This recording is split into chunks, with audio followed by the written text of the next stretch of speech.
All right, everybody, welcome into the Couch Potato Sports Show. It is me, Sonny Clark, the hardest working man in sports radio here on our Sunday morning tradition that continues on here into our 15th season as we get set for week number 8 of the NFL. And first of all, my picks were not that great last week. Well, nothing abnormal, as one podfather would.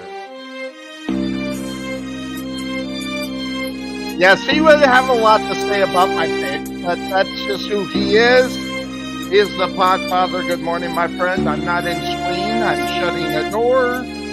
How you doing, my man? Oh, I have an empty chair. I was kind of used to that.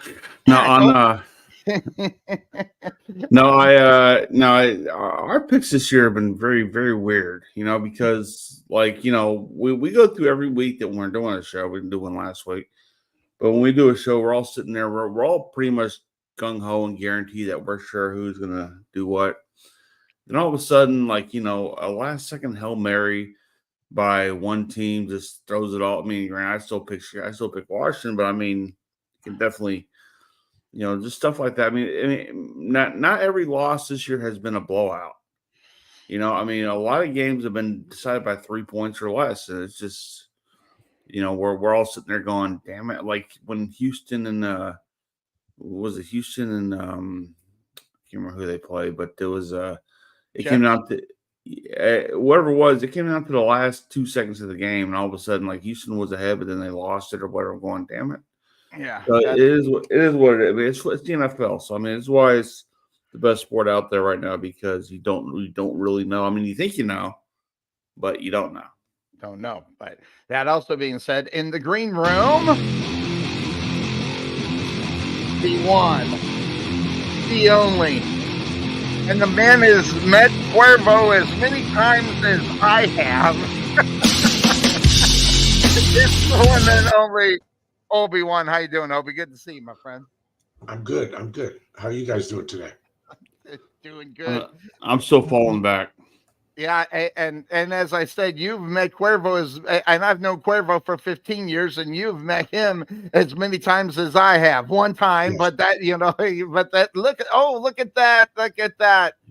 I love it. Yeah, good to see you. Where were you guys when you met up with Cuervo? We met last night at Four Peaks Brewery in Tempe. Oh, okay. Over near that new. Like when I left, that whole area was not even there. And no, it was there because Four Peaks has been there for a long time. But isn't it in that area, that new area? Okay, so I'm thinking of the wrong place. That's what it is. So. Yeah, it's like in the old part of Tempe. It's actually Four Peaks is east of the campus. Oh, okay, all right, and. Yeah. Now, in any other state or city, I wouldn't know north, south, east, and west. And I live in Dallas. I only know, I think I know north and south. I'm trying to get the east and west thing figured out, but I know exactly where you're talking about now. That's definitely our old stomping grounds. And yes, it was great to meet him and his wife Carla. I have to tell you, Carla and Vicky hit it off. Oh, did they? Oh yeah. Well, they're kind of like they were just chatting away over there. So, all right. So I've got to know, what was the most interesting story that you had to say about me while I was not there? This is what happened. And I'm okay with people talking behind my back. So Carla actually brought it up. She goes, "So how did you and Chris meet? How did this friendship come about?" And I said, "Well," I said, "This was before I knew Vicky, and I just told him how we met at the bowling alley, and we became good friends, and we were teammates on all of our bowling teams." And I told Carla the story, which I think Podpod already knows, and of course Cuervo knows, that any sport that you and I used to play, I used to whip your ass at. Yeah. So and you'd really get really mad. There's only one thing he never beat me at. And that was darts. Everything else, true. This punk used to beat me and that's what it's between today's youth and our youth, okay, that kind of thing. And I was what 35 when I well no I Oh, was come on. how You're in old your was 20s. I was in my 20s. I guess I was. But I still had that thing that motivated me. It didn't make me mad. I didn't quit. I didn't stop. I always wanted to beat Obi, and that was. I forget anybody else. I was always now I kind of got that with Podfather. I don't care if I win the pick'em things as long as I beat the Podfather, and I'm not doing a good job at that either. So as he pulls out the trophy right there, I didn't have trophies on the ones that I won before but that's okay. But yeah, Likely excuse. yeah, Likely excuse. but but I but that doesn't surprise me that Carla got along with your wife because your wife is a sweetheart anyway. So it's Yeah. and you did tell him I was your best man at your wedding, right? Yes. I said, actually, I said, Carla, he was our best man at our wedding. And she goes, really? I said, yes. Yeah. I had hair. I'll find that I said, picture. right. I said, and actually, I told her, I said, Chris used to live with myself and my boys Yep. a little It bit. was like 4 months before you said get the hell out of my house. I think it Well, was. it was that, and then other stuff going Other on stuff in my too, life. but yeah. Right, right. But yeah. But yeah, hey, believe it or not, Sonny, there was a lot of nice things said about you last night. Oh, that's kind. I didn't hear my ears ringing, so maybe it was a good thing. So, Good, good, good. but The alcohol must have been going through the bar completely. well, someone had to drive, so I someone. love Sonny so good. He's the best ever. Really. Well, Cuervo and Carlo were probably hammered because they probably Ubered out there. So, No, he actually drove. oh, he did. They did yesterday. I guess during the day, she was telling me that they went around and visited some stuff that they haven't been to, and I guess they had stopped somewhere in Scottsdale and had lunch and a few drinks, and then they said after we parted ways on the way back to their hotel, they were to stop at some casino. So Well, there's like 6 right yeah, now. exactly. Yeah. And and you can't get Cuervo away from a casino, but and he won't be in today because it's hard for him to do it while he's on the road to do the show and things. He kind of hinted that was going to happen. So yeah, well, I expected it, because he does travel a lot. I did tell him I was going to throw him under the bus and say I got him so drunk last night that Yeah. he wouldn't wake up. Well, hold on. You But did Nice. that guy's know he knows how to drink. That's all I know. I'm sure. And Carla could probably drink everybody under the table. So there you go. Who knows? But she's a wonderful person. Yeah. It was great to meet both of them, and they have her and Vicky and have a lot in common. So that's wish good. I could have got down there for it, but it just that's all right. Didn't work out. Hey, so one of the things I wanted to bring up before we really get into games and stuff like that. Okay. Before last week, when my Browns pulled a major upset and beat up on the Ravens last week, what was I complaining about? I said my team, the Browns, could not score over 20 points. I said, you're not going to win very many ball games doing that. Nope, you're right. As I was, logging on this morning, I looked and I know we don't talk about college football, but I just think it's hilarious that a team in the preseason that was picked in the top 10 of the college football has only won one game this year, the Florida State Seminoles. They have not scored over 21 points at all this year.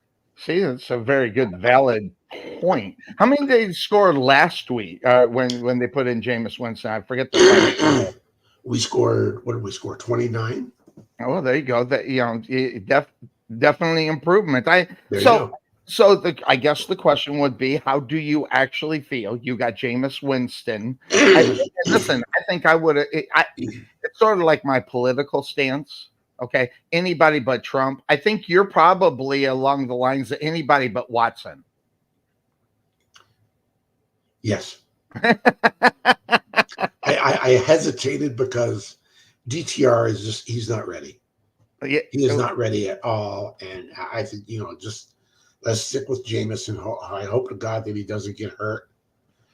I mean, pretty much our season is done anyway. I don't see us making the playoffs, but Me and the Jaguars. Same with the Jaguars. I feel exactly the same way.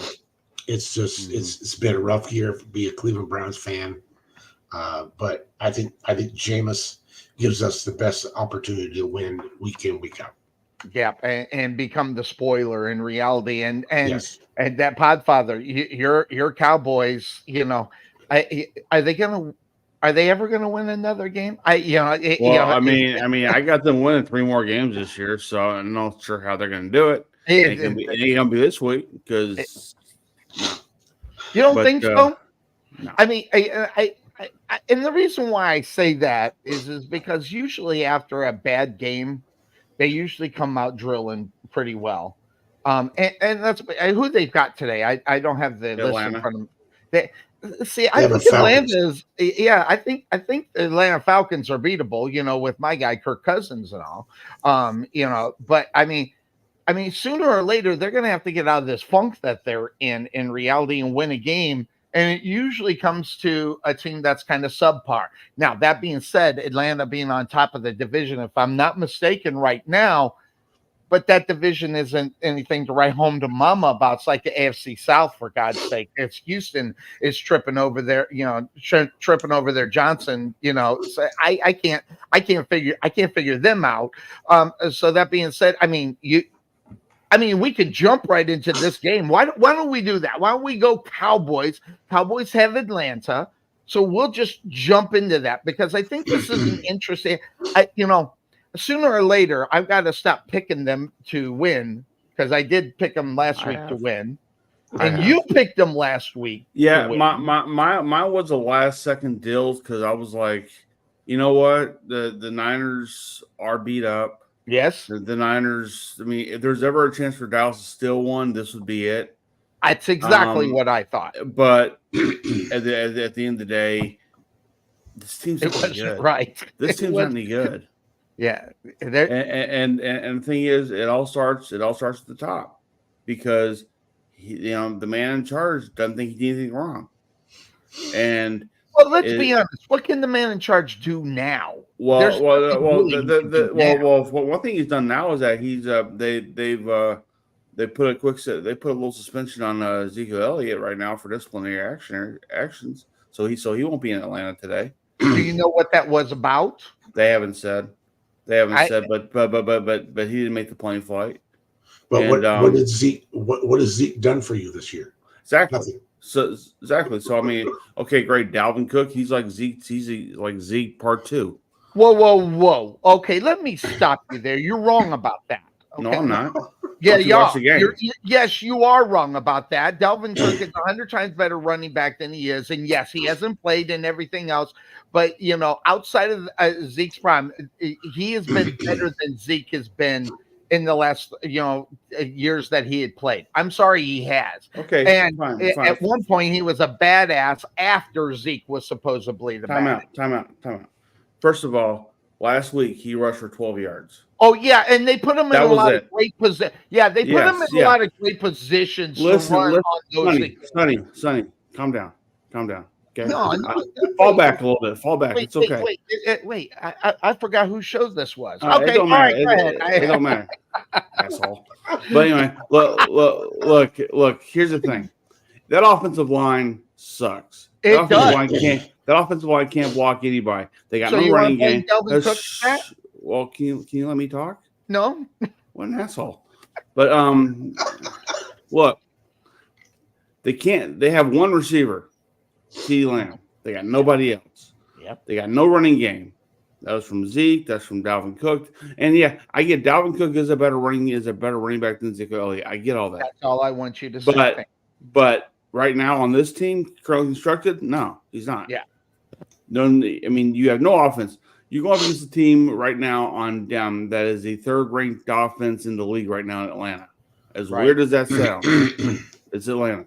So that defense that we have currently, which doesn't have Micah Parsons playing this week, most cornerbacks are beat up, and let's face it, they have no pass rush whatsoever. And you talk about after they lose a game, they bounce back and do very well. Well, They didn't quite do that after Detroit because they got the shit kicked out of them by Detroit. Went into a bye week, they came back and played the Niners and still lost. Yeah. So this team currently constructed is not ready for this year, and I'm starting to think being 6-11 was kind of generous on my part. It could have been. Which I mean, yeah, you still got the Panthers out there. That might be a win. I mean, more than likely that could be one. But other than that, you still got Washington twice, which is still a tough out. You got the Eagles, who, good or bad, they're still going to be a tough out for Dallas. Still got the Giants, as bad as they are not nearly as bad as Dallas. Yeah. I mean, you still got all those teams to play right there, and those are divisional games. Yeah. And on top of that, you still got Houston, which we're still trying to figure out who Houston is. We still have trying to think. We got Atlanta this week, obviously. So I mean, it ain't looking too good for Dallas. And you know what? This all stems from not having any free agency moves. This stems from not having the depth inside to and shelling out so much money on just two players. Which, look, the players can say all they want. I didn't play for the money. The players can say I didn't do it for the money, but they signed for the money. It's the owner's fault. He offered it, so they signed it, and that's it. Look, it sucks. It sucks from my part but you know what? You're Jacksonville. You're Cleveland. We're all having the three losers in the NFL in the room. We're all having the worst season ever, right? So that's right. Handcuff. Yeah, all three teams at the quarterback position. Yeah. It's like, three peas in a pod here. It's the same damn thing. However, that being said, in Jacksonville, you can say whatever you want about Doug Peterson. Everybody can be as nice. He's lost the locker room. There's no question. And same thing that's going on in Dallas. And I'm going to tell you one thing. I'm going to tell you the reason why they lost it.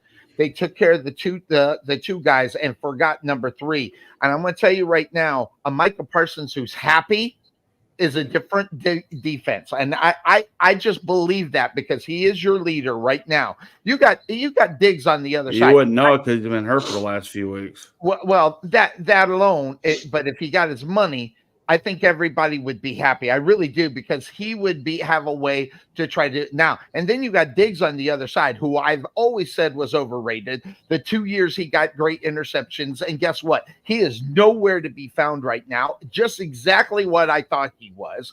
So Dallas, you're right. Dallas has got a lot of problems going on as far as whether it's locker room, front office, coaching. They got 3 strikes against them as they move forward.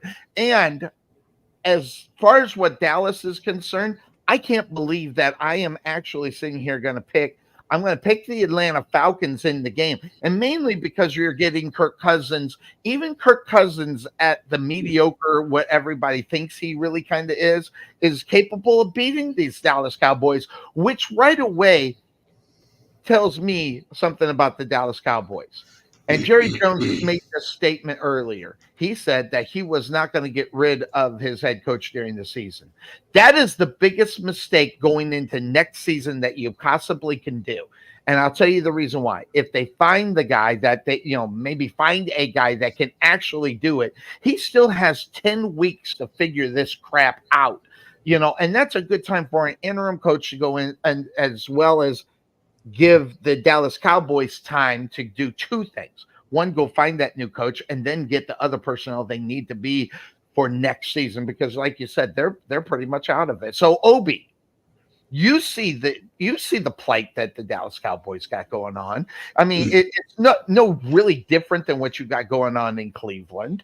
Is there a way for that team to turn it around? I think the only difference in reality is Dak Prescott's a pretty nice guy, more so than the scumbag that you have with Watson at the quarterback.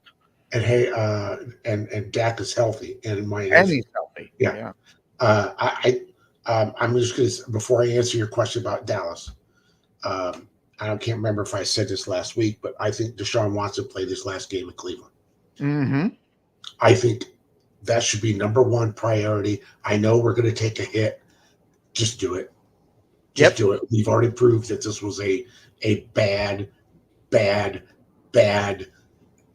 decision. But let's go back to the Cowboys. Let's see the Cowboys. Cowboys are kind of in a funk right now. And I'm going to start by saying, I hate to say this, Podfire, but I kind of agree. I agree with Sonny about Diggs. Diggs got his numbers and his interceptions the first 2 years. Why? Because the front 7 or 8 of the Cowboys were able to put pressure in the backfield and make the opposing quarterback make bad decisions. And Diggs capitalized on it. Also, Now they don't have that. you had a different defensive coordinator too last year too. Right. And now they don't have that. Yeah. No, they don't. The Cowboys. When's the last time the Cowboys got a consistent pressure on a quarterback during the game? Week 1. Who was that? Against your Browns. Yeah. Against your Browns, yeah. Yeah. So that's when Dallas looked like a world beater. Yeah. And hey, Jerry Jones just put his all his eggs in the basket with Prescott and CeeDee Lamb. I kind of agree that if they didn't go out there and sign Micah Parsons to a contract, I think that kind of leaked into Micah Parsons maybe being saying some stuff around in the locker room and absolutely. But he talks that way all the time because of that damn podcast he has, and he's just kind of just off the kilt no matter what, because that's who he is. The problem is though is that in the last 3 or 4 weeks he hadn't been active. He's been hurt, and the thing is we can all say that he's the team leader, this and that, but I got news for you: when he's on the field, he ain't done a lot this year. Yeah, and the thing is. We kind of saw this last year in the playoffs. Ever since that playoff game last year, this team, not that they haven't been snake bit before, but this is who they are. This is who this team is. With or without the defensive coordinator, they don't know how to make this thing work. And where's Brandon Cooks on all this? He was our second receiver. He's nowhere to be found. Yeah. I mean, we have a tight end, Jake Ferguson. Maybe he's okay, but you need a Jason Witten out there right now, and they don't have that. Yeah. Offensive line wise, they're gonna kill. Dak can't run the ball no more. And which, by the way, you go look at Dak Prescott from back in his college days to now, he was a different quarterback. He'd run all over the damn place. Yeah. Now he's a statue, and I'm sorry, but he doesn't. I mean. I know he's not going to run because of his legs, because of what happened against against New York a few years ago. But teams have figured that out. Just close him in and make him just fall down. Right now, he's at a point where you touch him, he'll fall. Kind of like how David Carr was with Houston back in the day. Yeah. So I mean, right now you have a quarterback that is easily manipulated like that to just give up on a play, because once again. If he starts to throw something to where he's going to start forcing things, what happens? Interception, turnover, and that's happened a lot more this year than it did last year. So now it's in here. It's right here. Yes, and right now this team is so snake bit, it's not even funny. And like I said, it all starts from up top, because the guy who is leading the charge on all this, who is not taking any responsibility for any of this shit, is going to sit there and go, well, I pay these players enough to go out there and play, and they're not doing it right now. Well, you know what? You can pay the right players. You're not getting the right combination of players in there to do this. And right now, and by the way, Derrick Henry having a freaking career year in Baltimore, and yet he didn't quite fit your system. Yeah, who fits your with that offensive line, you look at the offensive line. Henry That's to do what they're doing, he's doing. But that's true. That's true. But understand this though, Barry Sanders had no offensive line either, and he made shit work. But let's be honest, Derrick Henry is not a Barry Sanders. The athleticism of he's not. But Walter Payton. Fine, he's not. But here's the thing: he's a lot better than Ezekiel Elliott, the only guy you went after. That's a good point. And And some can say he's even better than Dalvin Cook, who Dalvin Cook was probably I think that kind of guy years ago. Totally agree. I So- wish Dalvin Cook would have had the opportunities, to prove what he was doing before all of a sudden the injury happened, and then everybody's turned off on him, because I think Yeah. at the time he was a top 5 running back in the NFL. So the idea of bringing in a Dalvin Cook based on who was available at the time, because of course Henry was already signed up over in Baltimore. This wasn't a bad pickup in reality, realizing what his history was. But the problem is after the first 2 games when he was not eligible, they didn't have his ass in camp in the right place to doing what needs to be done. Because let's be honest, there's a couple of things I got a theory on, and when you know who you got, you know what they do. Mm-hmm. I always believe that. And if you have a Dalvin Cook, you know what that guy can do. So keeping him on the practice squad was probably a very ridiculous thing for them in reality. They should have had him dressed in week number 3 when he was eligible, and then be able to make a move in case something happened like that, because the running game hasn't been any better from week number 3 to where we are today. But one thing, though, about that, though, yeah, you kept him on the practice squad. That means he was eligible for any other team to pick him up. Mm-hmm. And no one did. So, I mean, hold on. No one did, but we don't know how many actual offers might have came that way. Right, now, I'm not saying there were 100 of them, but there's still that option that we don't know about. Well, but the thing is, though, that there's not really offers that are offered to players on the practice squad. They're pretty much saying, no, we're going to pick that guy up no matter what, and they can snatch any player off the practice squad. No one did that. So I wonder if the league has looked at Dalvin Cook and says, maybe his best years are behind him right now, and we need someone further, who can go a little further ahead. I mean, look, we got a lot of broken pieces that came to this team this year. Zeke, Dalvin Cook, and Harold. They did nothing to improve their team. They did nothing to improve their team, and that's why they are 3-4. And on like I said, they're on par to be 6-11 at best, because look at their schedule. As I said, from season 1, from week 1, they're going to be a pain in the ass for them to, Yeah. So going to this game today, they're in Atlanta. I know they have a decent road, except for last week. They have a decent, road record. Mm-hmm. But Kirk Cousins, he's found a way to get around mediocre defenses and make it look good. Mm-hmm. And Dallas is a mediocre defense. They're going to need a big game from Diggs. And do you expect that? I don't. So, for that being said, I'm going to go Atlanta. I'm going to go Atlanta too. And I'm going to feed off of what you just said. This team's sailed. They're done. Even mentally, they're not there. They're not going into and Mike McCarthy, he's just going to finish out the season. He knows where he's going.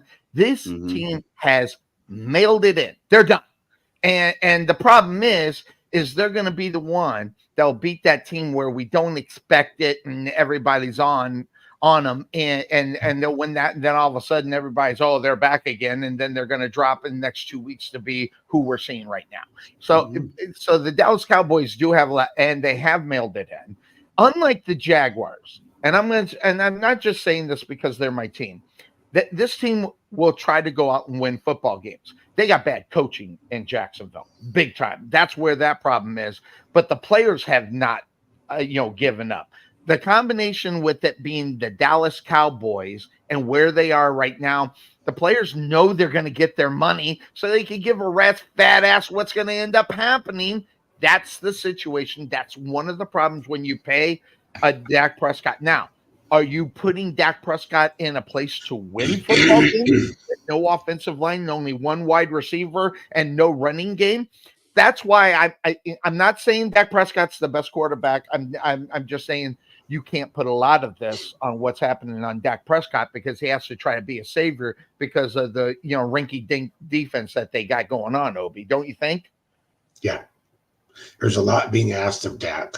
Yes, it's.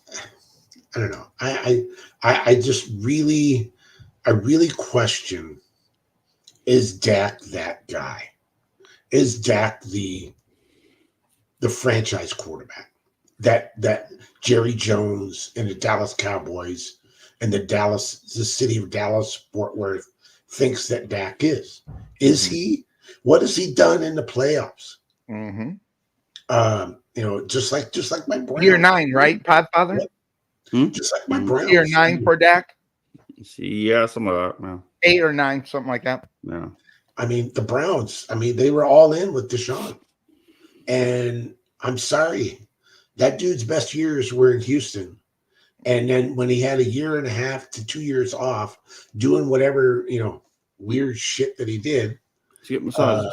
it's just the guy was done. And I do not see a way that Dallas wins this game today.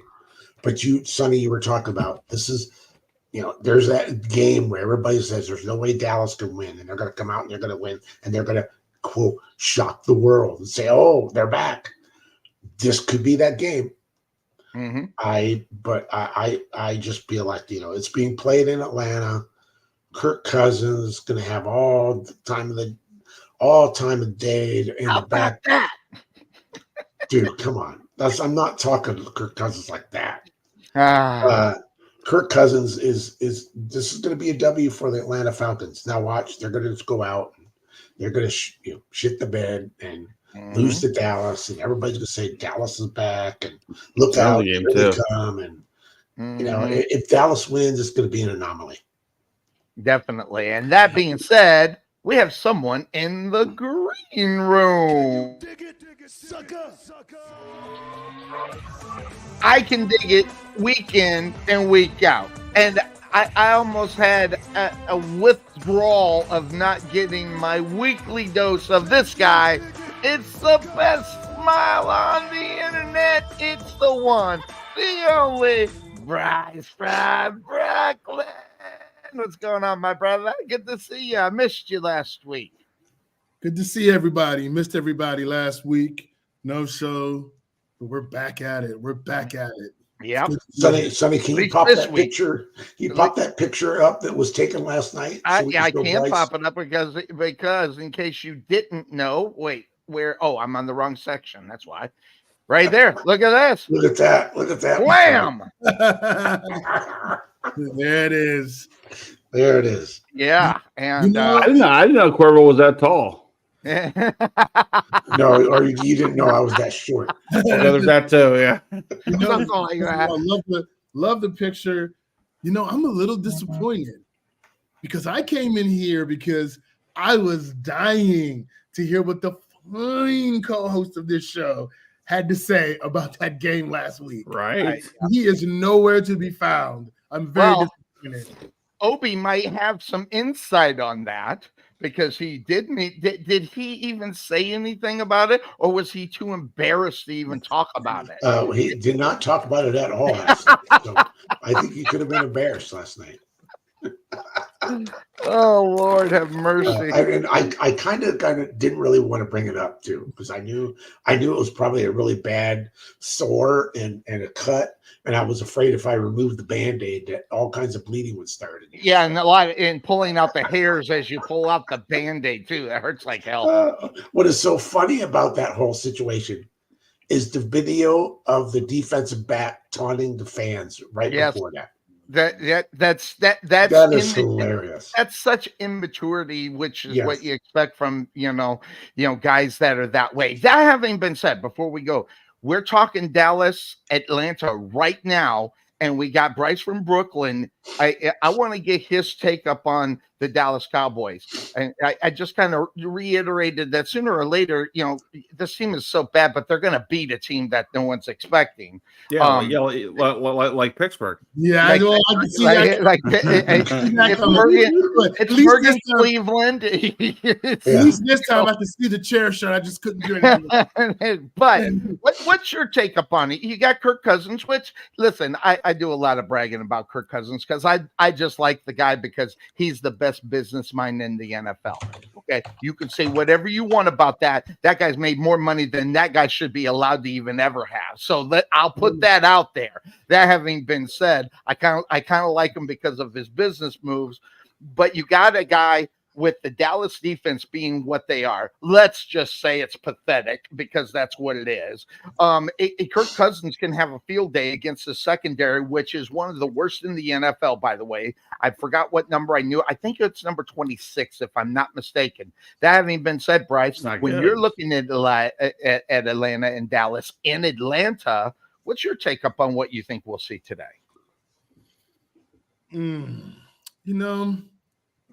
Can I just make a quick comment about Micah Parsons and Trayvon Diggs on that podcast? Okay. I haven't heard it. I heard there was a lot of things said that any good boy in the NFL who's being paid millions of dollars would not have said. I mean, for them to get on the podcast and start naming their top quarterbacks and to not even caveat the fact, hey, we're not going to put our guy in this. We love our guy. We ride with him. We're going to try to be unbiased. Ride or die. To not even preface it and then go to and not even mention their quarterback is so problematic to the culture that's been created in Dallas, which is leaderless.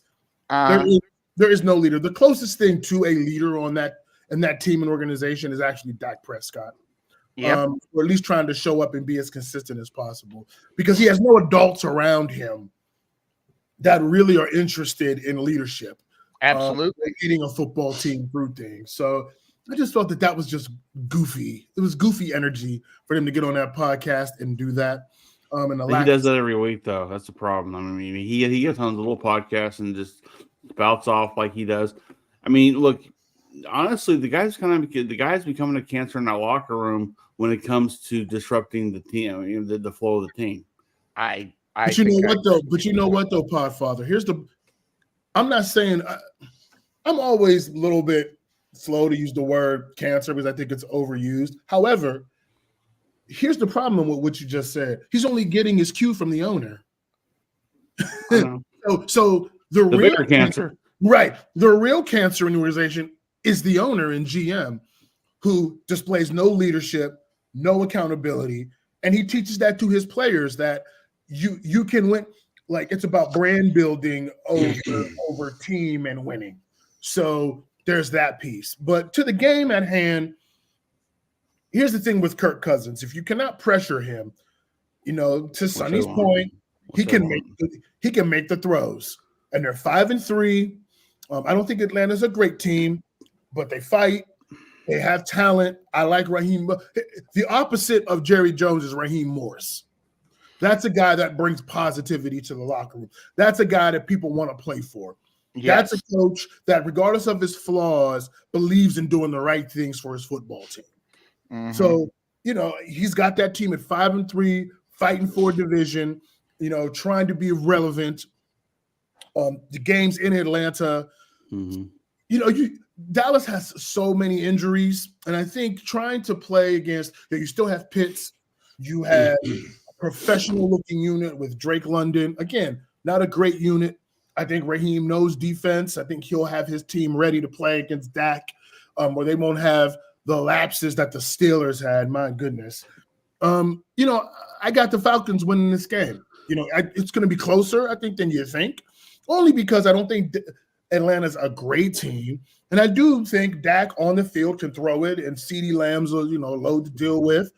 But with Zeke out, Micah out, Trayvon out, there's good. I think too much to overcome in Atlanta. I'm going with the Falcons. See, my biggest issue with Dak right now is that, and it's not his fault. They got no running game. We all know this. We knew this from week one. Okay. And it's gotten progressive. I mean, yeah, you can have Dalvin Cook, but you're being Myles Elliott today. So hopefully, if Cook can still be the player he was 5 years ago, which nobody saw coming because otherwise they'd have picked up during his time as on the practice squad, that'd be one thing. But you don't have that. Dak has no other receiver to throw to, so you are a one-dimensional team with a quarterback who's very one-dimensional. He's a statue in the backfield. He can't run with the ball anymore.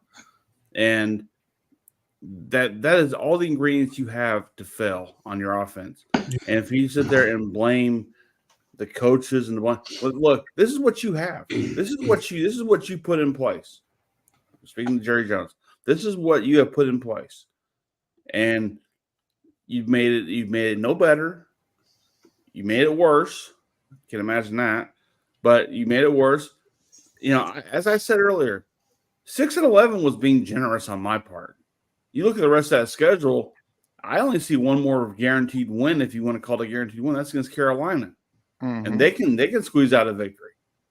But so good luck with all that. You look, if we're playing for a top 5 draft choice in the draft next year, I get it. But you better get your running back. And I got news for you, Atlanta.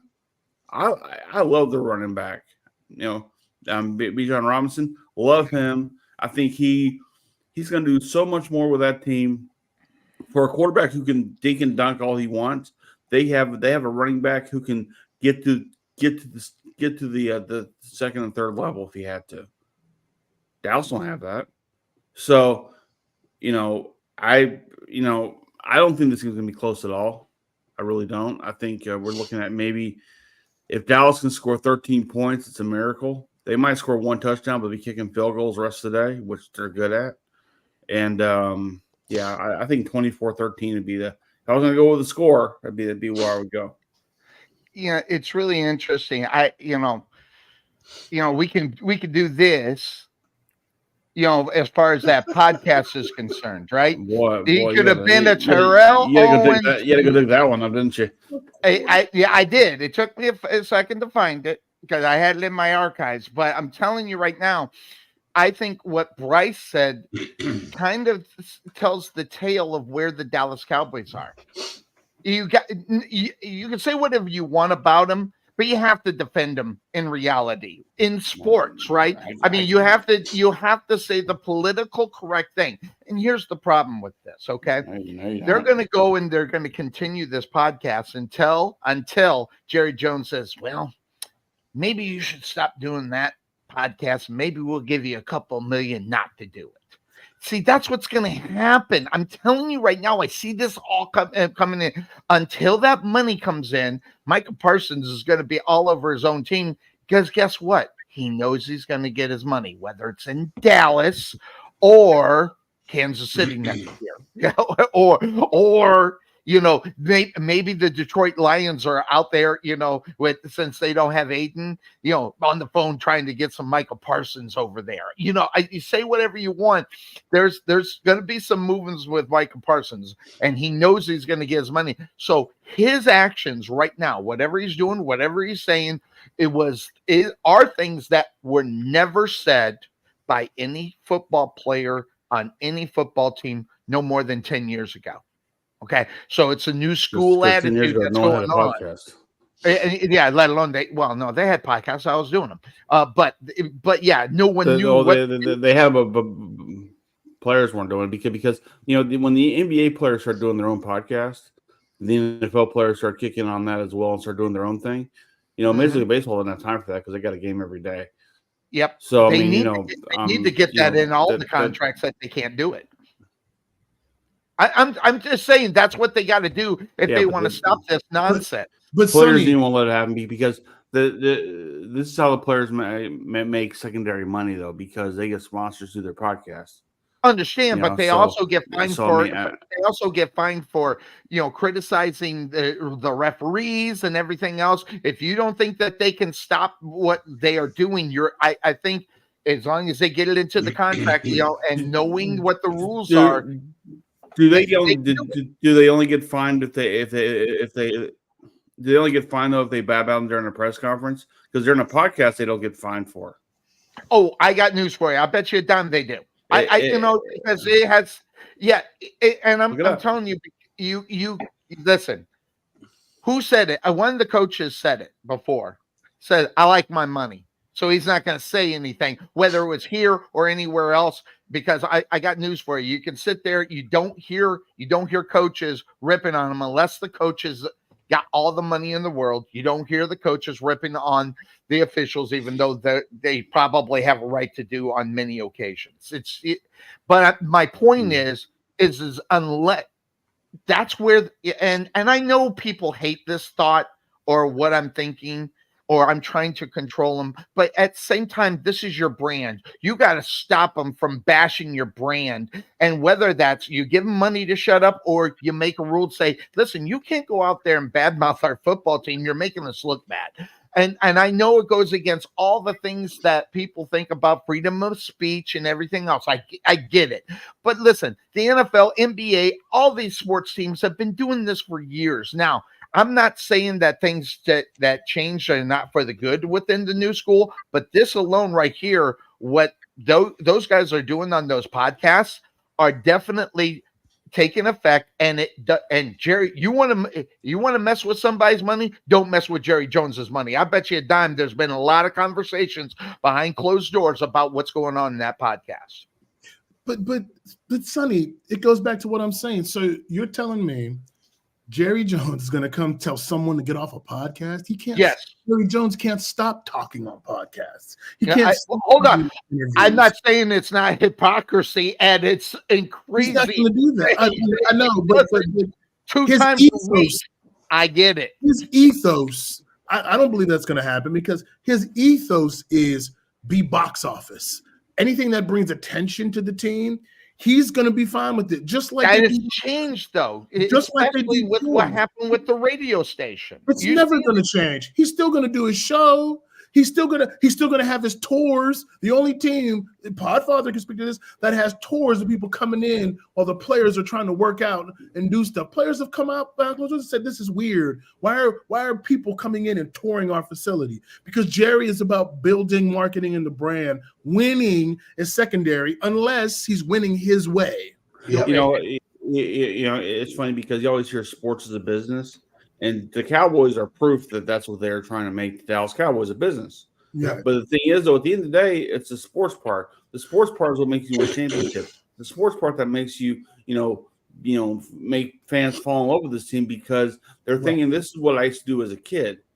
Now you sign with the Dallas Cowboys and you're seeing 400 people come in there to come view your practice and whatever else, and you have a museum of what you used to do back when the Dallas Cowboys were on top of the world. And they steal the Cotton Bowl stuff, right?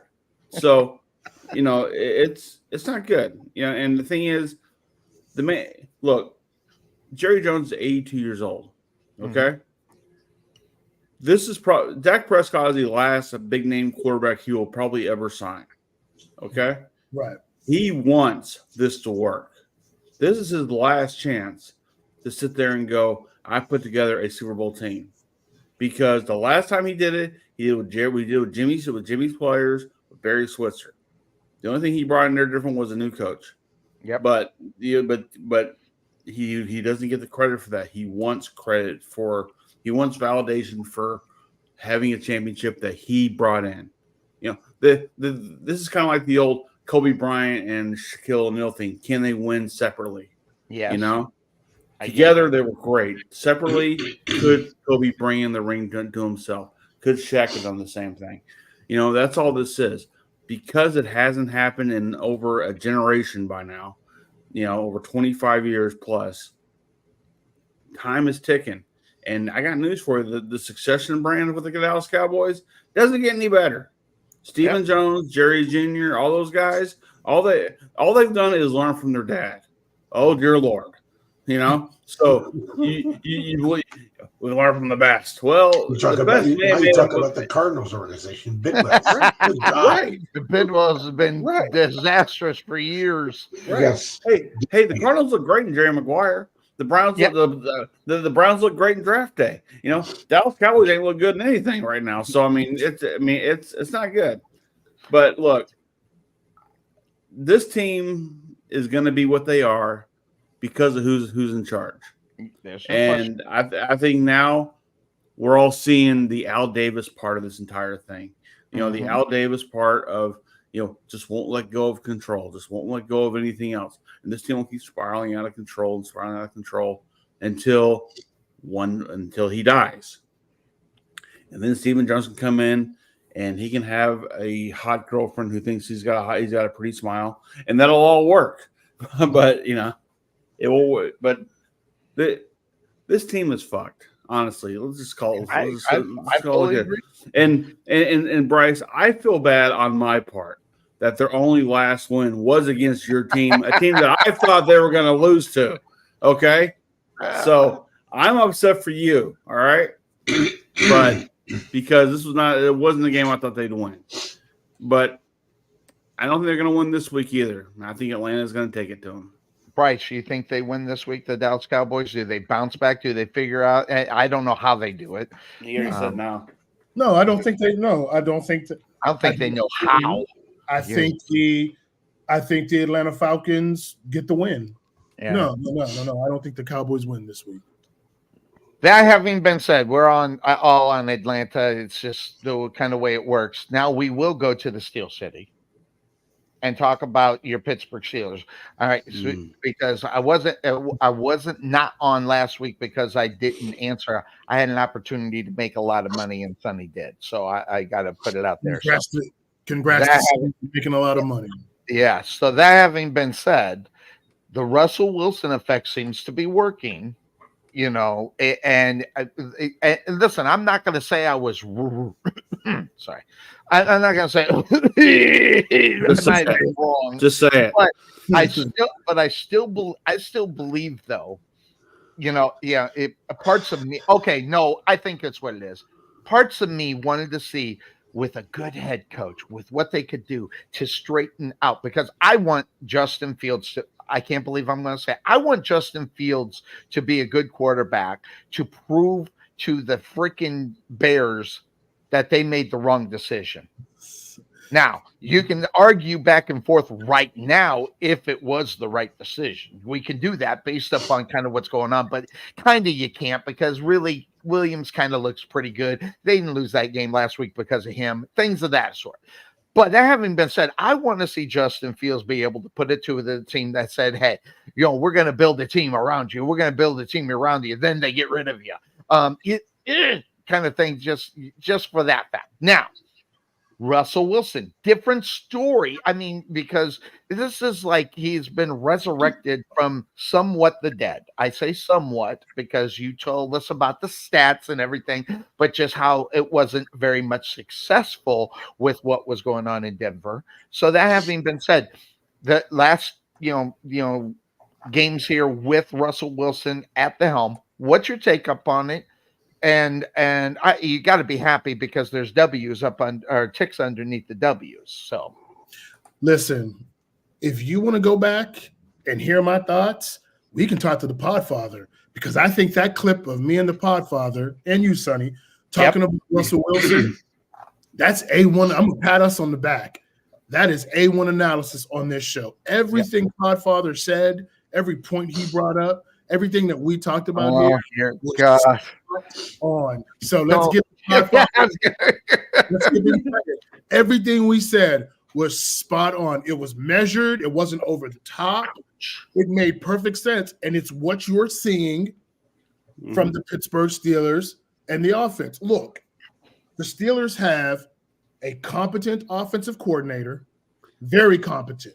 Some would say one of the better offensive coordinators in the league, and Arthur Smith, a guy who has a philosophy, who's committed to playing a certain way, whose playing style. This is smart people. We said this on ESPN, that when Russell was signed, it said, hey, look, one thing that the Steelers have going for them is that Russell Wilson's style of play, what he does very well, red zone scoring, can they still expand play action, great elite deep ball. He's great at all that. Arthur Smith loves to do.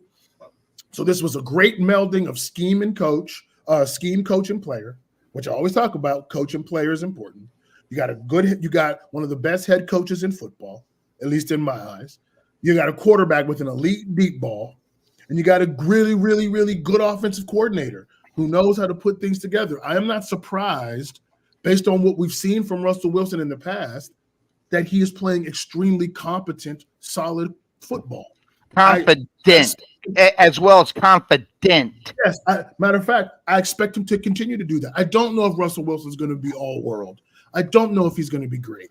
I still need to see him consistently throw over the middle of the field more, and then to scheme up things for over the middle of the field. If I'm a defense, when the ball is snapped, I'm playing deep, and I'm rushing everyone to the sideline. And I'm going to say, I'm going to make you throw over the middle of the field.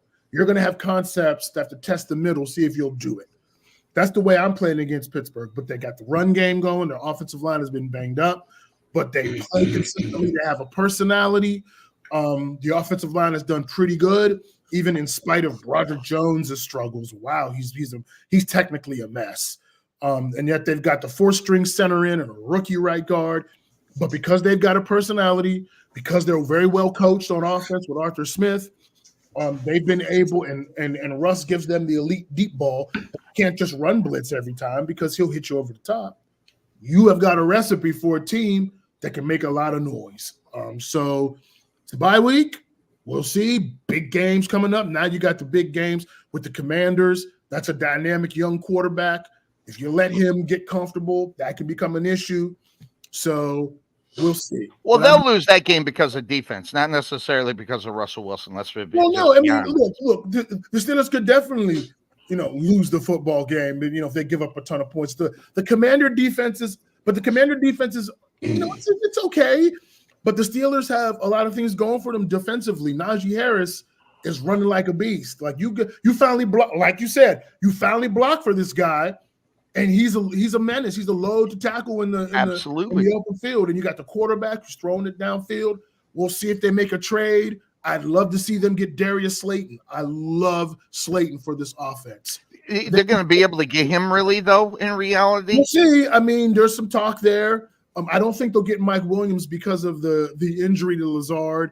There was a deal coming in place for Christian Kirk, but he got hurt. So maybe Adam Thielen as a 1-year rental. I think that's a veteran that can still route run and get open. He might be a nice fit in this offense to help you work over the middle. They need to make a move at receiver to shore up the group a little bit because you get an injury to Pickens and you're really in trouble. So bring in one more guy. I would love Darius Slayton. If this team gets Darius Slayton, evens out that receiver room, there's going to be some problems. So that being said, last week we saw the Cleveland Browns, shock the world. I don't know, but they're going up against the Chargers, which, by the way, listen, what is up with the freaking Chargers? I mean, my God, they supposedly got the guy, and this is not – we're not seeing what I think a lot of people expected 2 years ago and last year from the Chargers. And you say whatever you want about a guy that has been able to go in. He's been able to play week in and week out without fear of getting yanked and things of that sort. We're getting close with it, I think. I don't know. So I'll ask Obi, going up against Cleveland, if he has a bad game, I mean, in reality, Justin Herbert is a guy that has not been yanked in any games that I know of, okay? He is still the guy, and he's been there.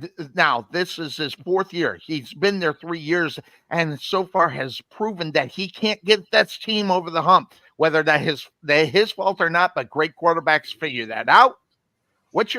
I want to see what Obi's, with Cleveland coming to town. Do you expect Justin Herbert to have a good game and all of a sudden everybody go back to the fact that, he's our guy, things of that sort? It all starts with the what is his offensive line going to be able to do? Bryce has said it week in and week out. The guy on the Cleveland Browns defensive line, if he has a disruptive game, the Browns win this game. So can the Chargers block him? Can the Chargers come up with a scheme to keep Myles Garrett out of the backfield? And I feel like, over the last several years, if you're able to come up with a blocking scheme on the line to keep Garrett out of the backfield early in the game, he gets frustrated and he checks out. He just kind of goes through the motions. That's my question. It's going to be interesting. So why did the Chargers bring Jim Harbaugh into their organization? The Chargers have kind of gone away from Herbert being the guy to be able to sling the ball all over the field, drive them up, rack up 300-yard games, a couple of touchdowns, maybe an interception here and there, maybe a blunder here and there. Now the Chargers are a running team. They want to run the ball. So they're better and different. Exactly. and that's just that's the Harbaugh's MO. And he's everybody talks about, oh well, Jim Harbaugh was this quarterback whisperer way back when he was with the 49ers. And so no, that's not Jim Harbaugh football. Jim Harbaugh is control the ball, control the game, run the ball enough to where you could be able to play action and throw the ball when you want to throw the ball. Yeah, and he's the one that made, what was that running back's name in Michigan? I think his last name was Edwards. That the little short dude. Yeah. Oh no, that was Blake Corum. Yes. Now he's gonna be the when I think he's eligible this year. He's going to probably make a shot for the NFL. It'll be the worst decision any team made because Jim Harbaugh made the best out of that guy in reality. You're talking about Donovan Edwards there. Yeah, Donovan Edwards has done nothing in Michigan this year. Right.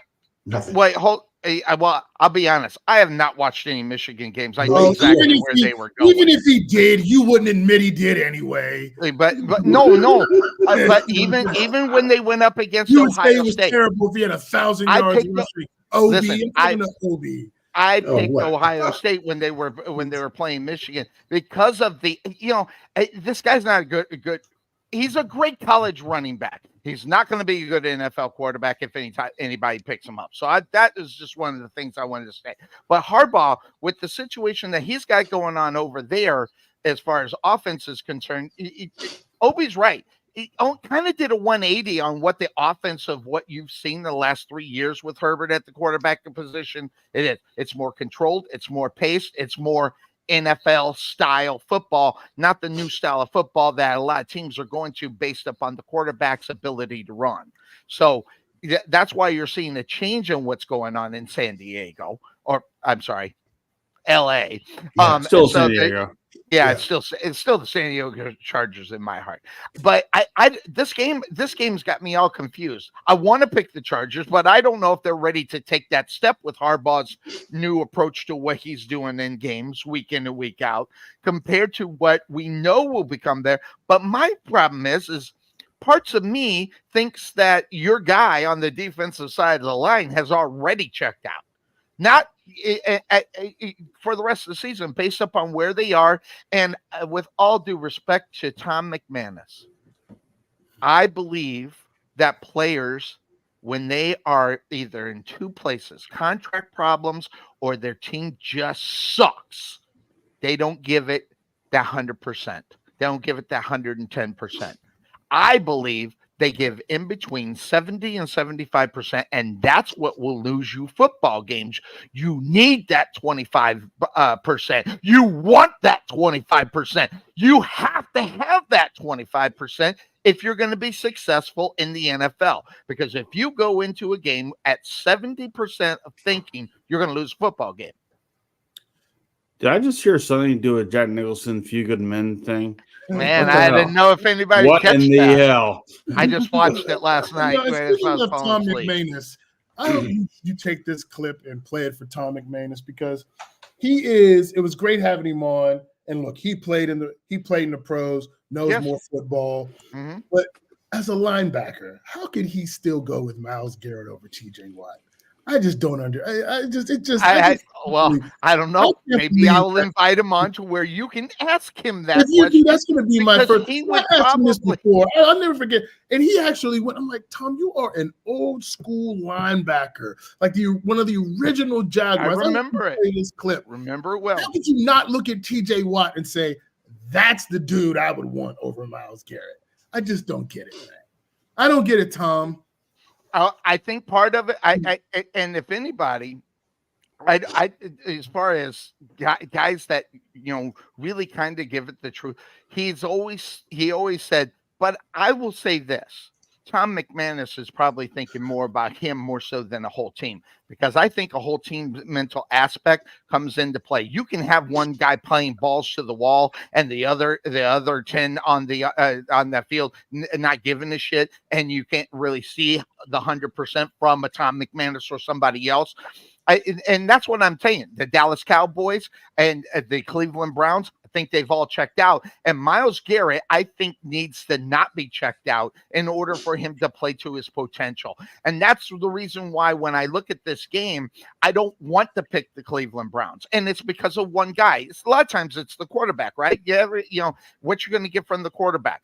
But in this case, you got to look at the quarterback on the defensive side of the ball, which is Myles Garrett, which, by the way, I don't think he's a great leader. I think he's a great player.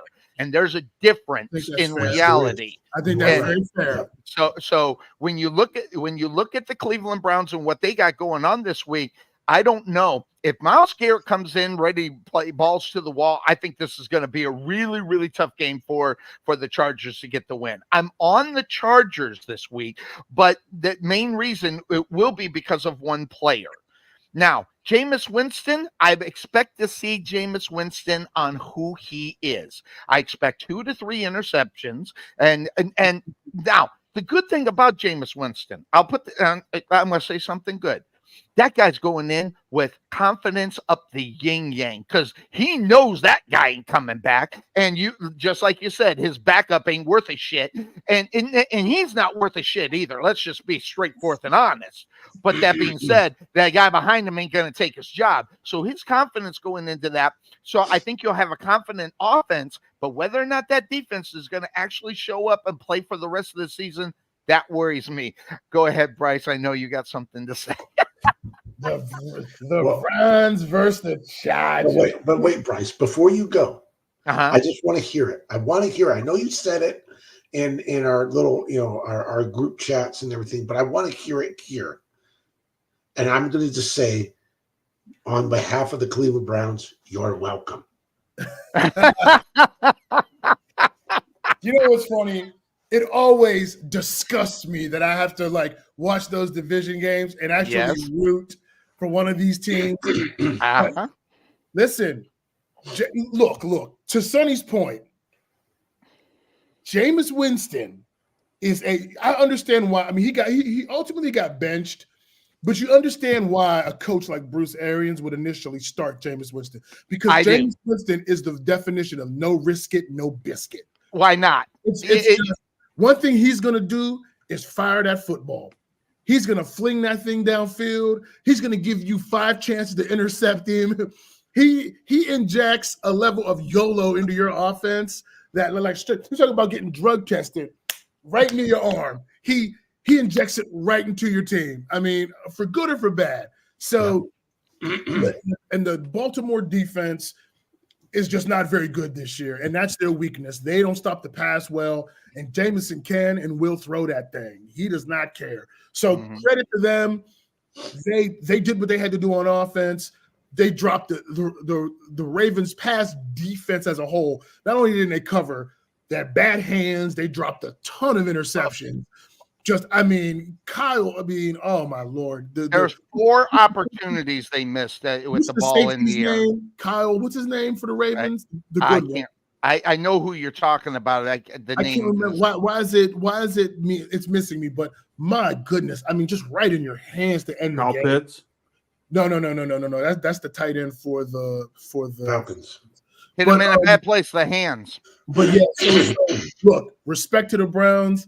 They pulled it off. That was big in the Steelers' favor. But here's the thing. This week, I think one of the things that, while the Chargers may not be great now, I do think that they play a very disciplined brand of football where they're not going to try to do too much. Fully agree. And I think the plays that the Raven defense didn't make, I could see the Chargers at least finishing those plays, catching some of those balls if they get an opportunity, because Obi, your guy quarterback from this point forward is going to give each week, the team is going to have at least 2 to 3 opportunities to pick him off. And I'm not talking like great intercept, I'm talking easy. So that's just how he plays. I think when you add those extra possessions and you put Justin Herbert back on the field, I think the Chargers are able to do enough offensively. The Browns defense can keep it close if 95 shows up.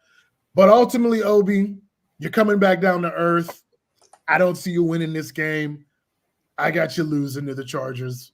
And even though it's going to be in Cleveland, and I think the Boo Birds are going to be out because Jameis is going to get picked off a couple times. I think that might happen. And Podfather, I seen that you were wanting to say something, so I'll shoot it over before I get to you. Before we get to Obi, go ahead. No, I was going to say, this game I got the Browns winning. They're at home. They got a little bit of confidence going right now. I don't know who the Chargers are. I don't know who they are this year, because when you think that they are the team they were last year, they're not even close. So I think they're still trying to figure out who they are. I think home field advantage might help them out a little bit. Gonna have look, I was gonna ask you, Obi, real quickly. When Deshaun Watson got knocked out of that game and the Cleveland Browns fans were chanting, "You deserve it. You deserve it." I don't think that happened. I think that was AI driven. I don't know, but I don't think that happened. There was cheering.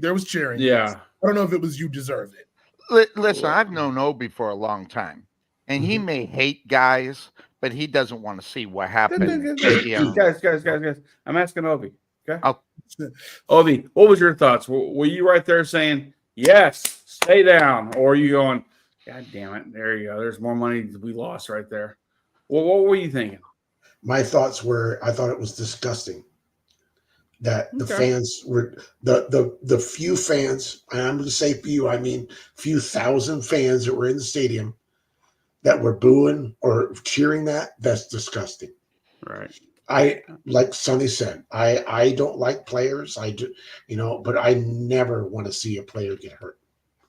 Never want to see that. Now, with that being said, and Bryce, you wasn't here, but I said this earlier in the show, Deshaun Watson, I truly believe that Deshaun Watson has played his last game in Cleveland and possibly in the NFL, because I don't see any other team doing what Cleveland did and bring him on to be the leader of that team, because this guy is not a leader. Not anymore. And he was a leader back in his heydays with Houston. That's a shell of what he is now.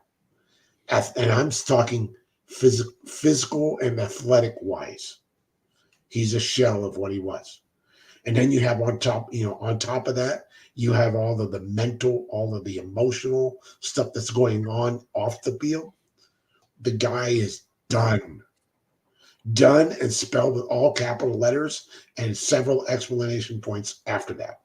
Done. Now, I don't want to see, and I don't know if this is now my time to talk about this game. There was any fan that was happy to see what happened last week to the Baltimore Ravens. That was me. You definitely hate the Ravens. I hate the Ravens because why? Because the Ravens were the Cleveland Browns way back when. And I will never, ever root for that team.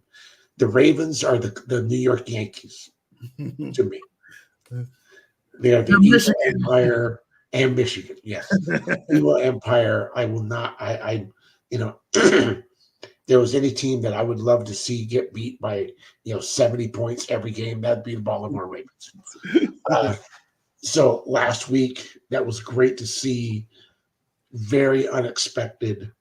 I didn't have Cleveland being in the ball game last week. So this week, like I've said, earlier, this is a game of two teams that want to control the ball, control the ground game. We got Nick Chubb back. Obviously, I don't think Nick is 100% yet, but he's good enough to go out there and play and gain yards and make the running game at least a viable option for the Cleveland Browns. I'm going to go back and say it. This game for the Cleveland Browns to win, it's going to depend on what they could do on the defensive line to be able to disrupt what the Chargers want to do, which is control the game, control the ball, and pass when they want to.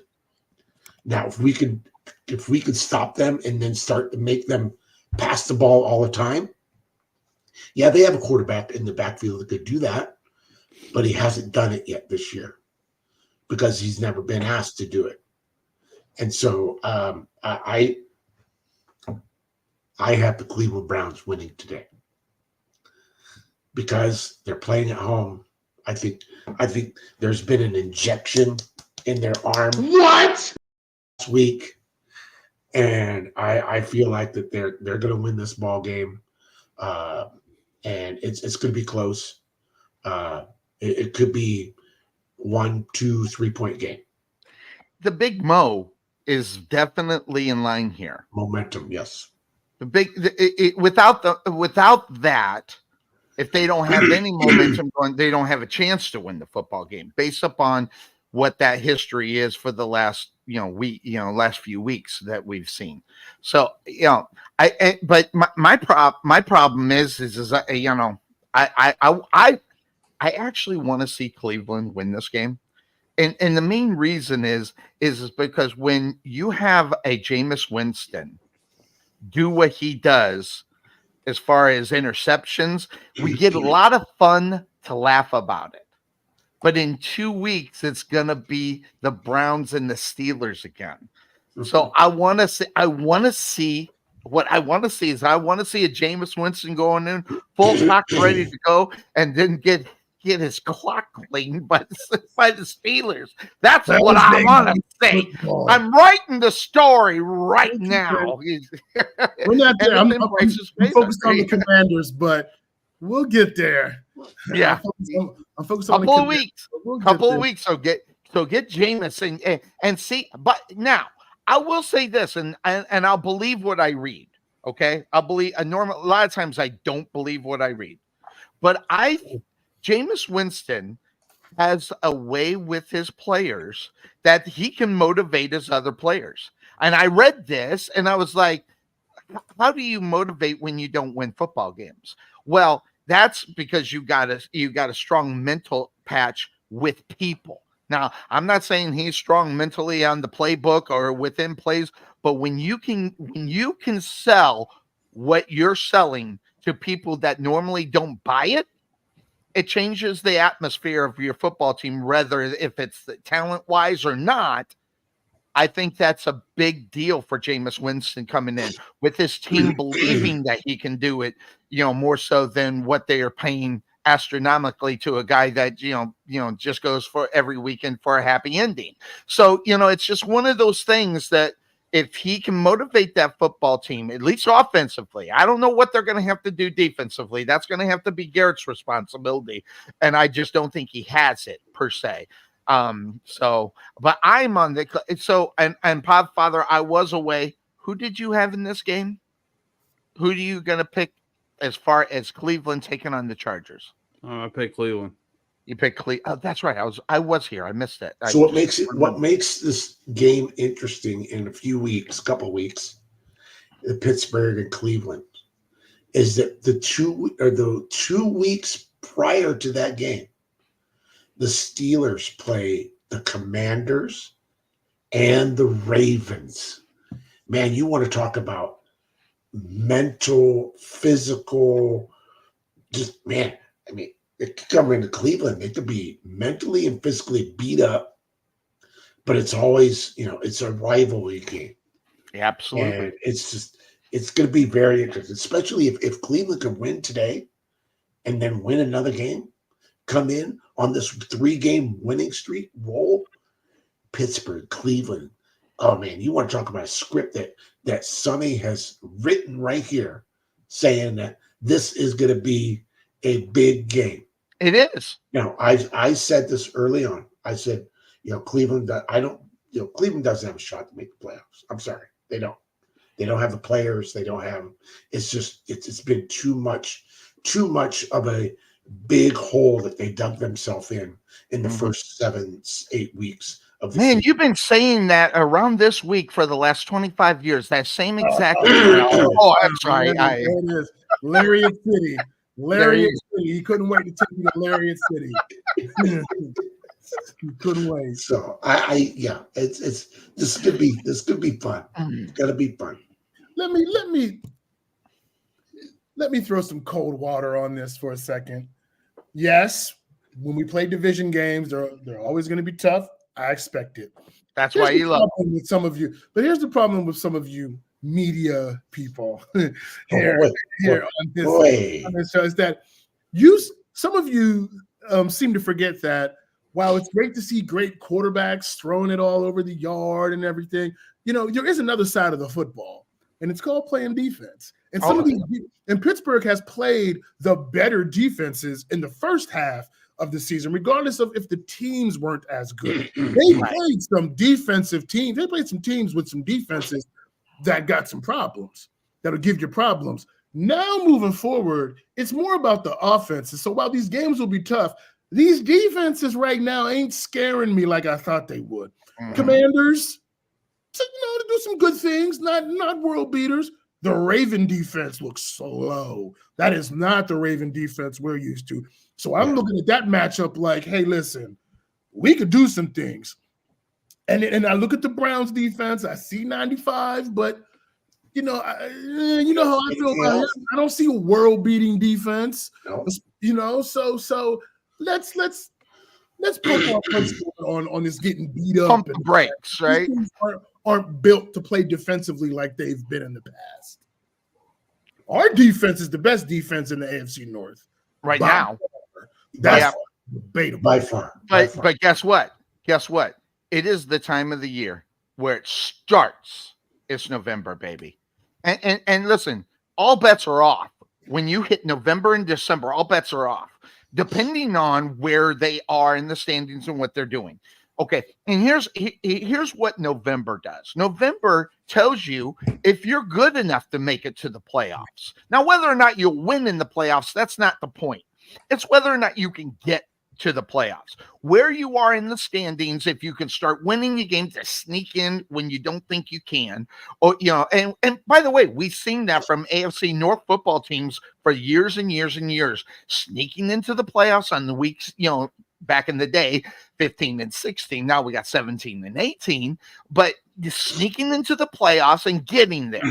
And that's what November and December sets you up to be successful into the playoffs if you're going to make it.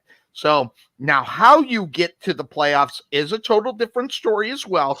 And that usually tells the tale on whether or not you're going to get booted in the first or second round, or if you can get to the conference championships and make a run for the Super Bowl.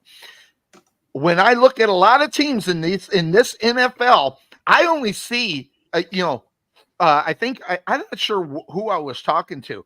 It might have been the Podfather.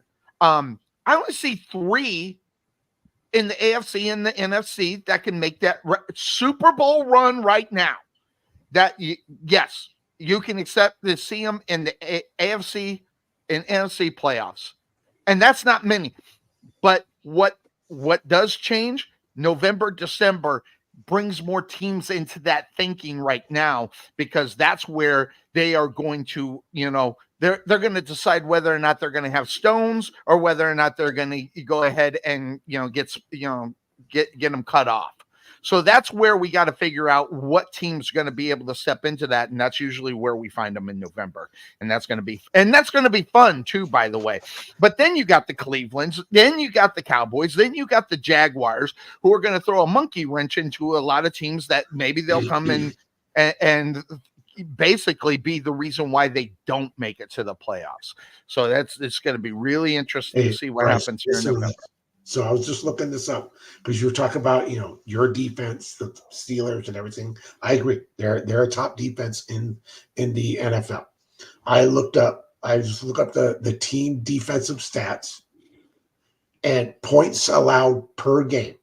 Here are the top 5 teams. Are you ready? Okay. Kansas City. Mm-hmm. I'm going 5-1. Kansas City, Chicago, Denver, Pittsburgh. And the team that gives up the least points per game, the Chargers. Look, that doesn't look. Two of those are pretenders, though.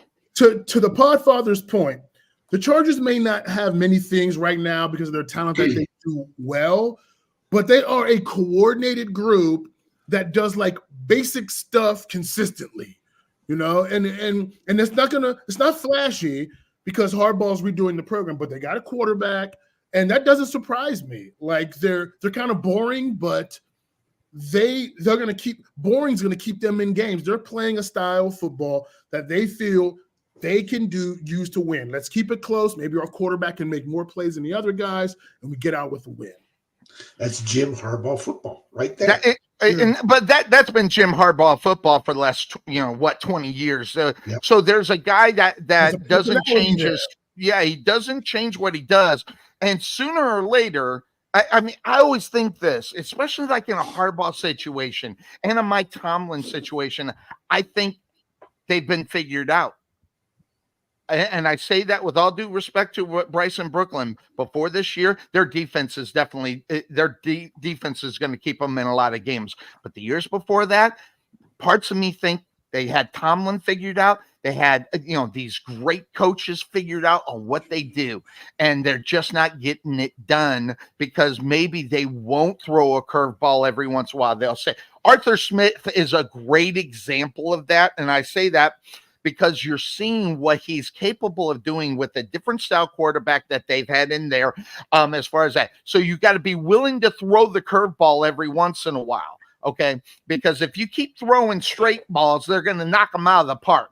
So throw the curveball every once in a while, and that's what November and December does. That's where they're watching the teams. They're consistently doing the same thing over and over, and how they can go ahead and exploit whatever they're doing at the right time in order to win a football game. Because we can sit here and say all day long it's not just one or two plays that win or lose the game. That's not true in November, and that's not true in December, because it usually is one or two plays that cost a football team a game and that tick up underneath the W. So it's good. I love November, December football because that's what it is. That having been said, Obi, how long do I have you for? I was just gonna say I got to get going. Okay, very it's good. Been great. I've been here for an hour and a half. I love every minute of it. Yeah. And the other game I was kind of hoping we would talk about Bears today. No, not the Bears. Come on. I think is the game of the week, and that's the Lions at Green Bay. Talk about it real quick before you get out. So, or do you got to go right now? Well, I could spend a few minutes. Spend a few minutes. We'll go to that game after you leave. Us three will knock it around. Go ahead. So, if you're sitting here and you're not watching and loving the way the Detroit Lions play football right now, you're not a football fan. Yeah. Dan Campbell has this team playing lights out right now. They play confident. They play, fast paced. They are bleeding, breathing Dan Campbell all the way to his bones.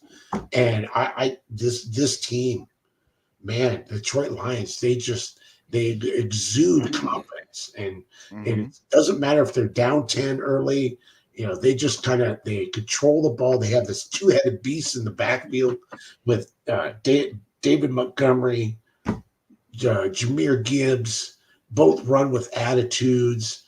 You got these receivers out there, and they have that one receiver who's now suspended for a couple of games. But his backup comes in and has a lights out game last week. A couple of punt returns, one for a touchdown, catches another pass for a touchdown. It's this team, and it seems like on the defense they haven't skipped a beat without missing Hutchinson. I think that's going to come back to haunt them in a game. This could be it. The Packers have Jordan Love back. He's going to be playing this week.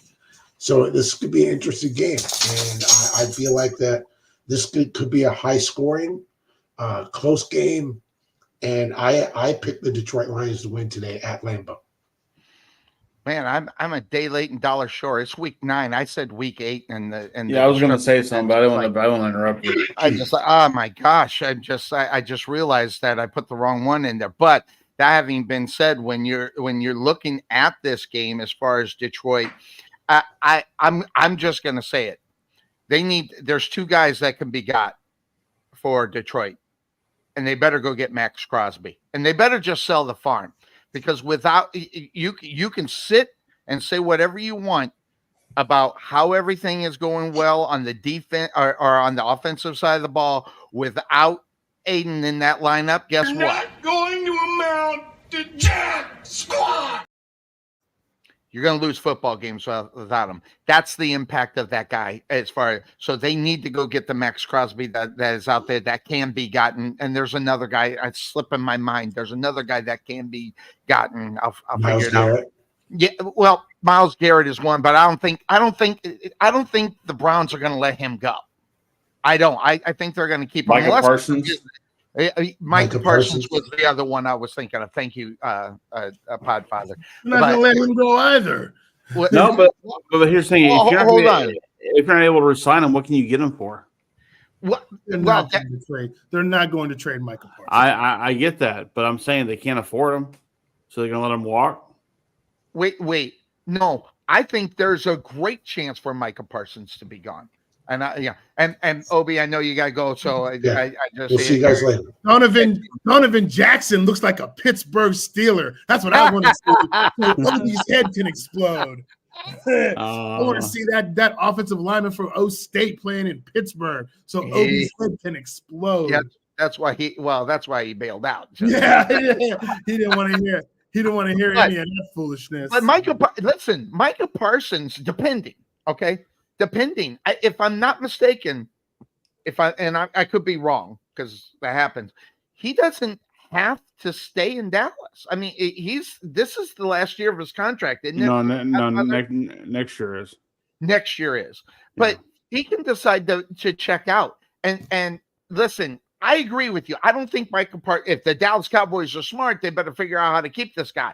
I don't think they're smart enough to keep him, Bryce. And that's the problem. We've been talking about Jerry Jones and what's going on and how much he's buried in the offense and has ignored the two biggest spots that I've always talked about on this football team. Number one, he's ignored the offensive line.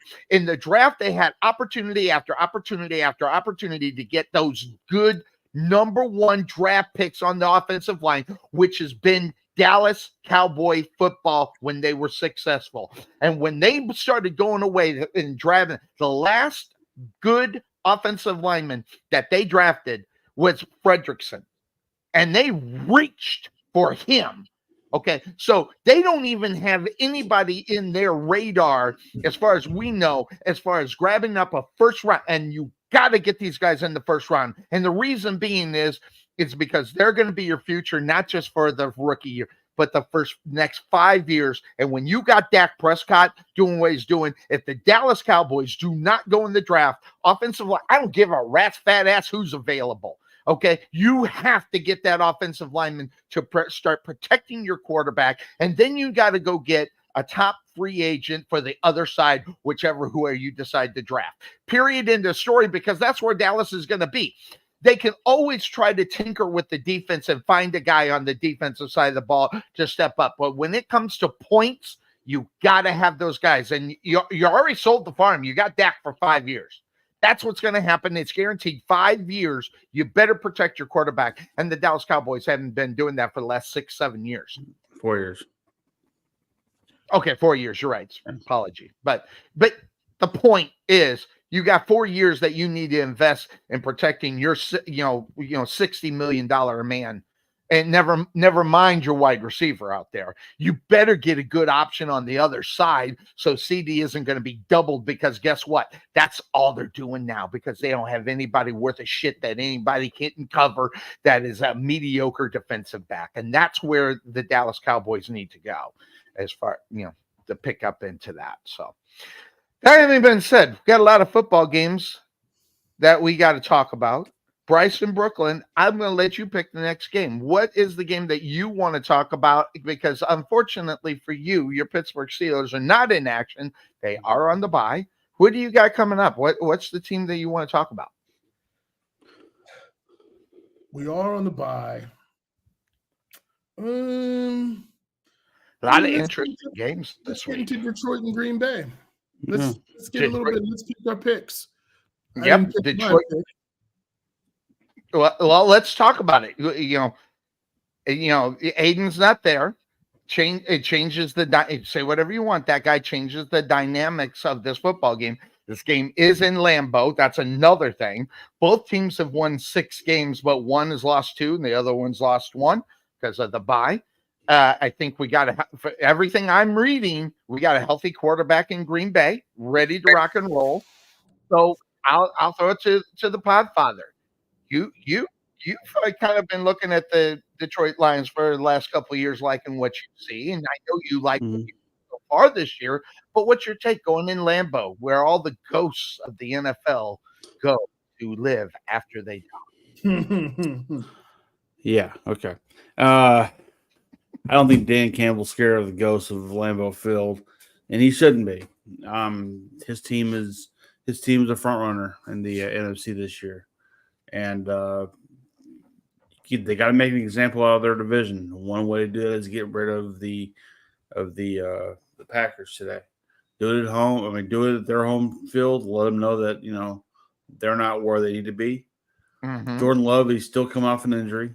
He's still kind of a little shaken from last week. I got Detroit. So that being said, Podfather, you're not worried about the major absence of and I know Bryce is gonna hate me. Okay, the defensive MVP of the league.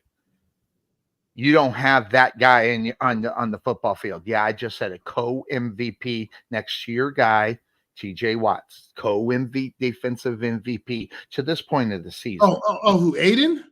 Yeah, Aiden. Okay, I get it. So with that big loss, it sounds like to me, and I might be paraphrasing. You're not worried about the fact that guy's not on the football field for that defense, and it's not going to be a difference maker in the game, or are you?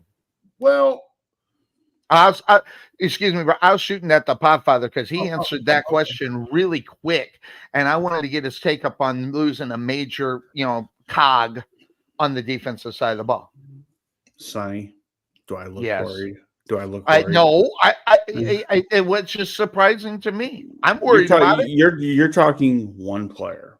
Mm-hmm. This entire team is playing championship caliber football right now. Correct. One player is not going to make a difference when a whole team is doing that. Now, what? My time to talk. Shut the fuck up. I got this.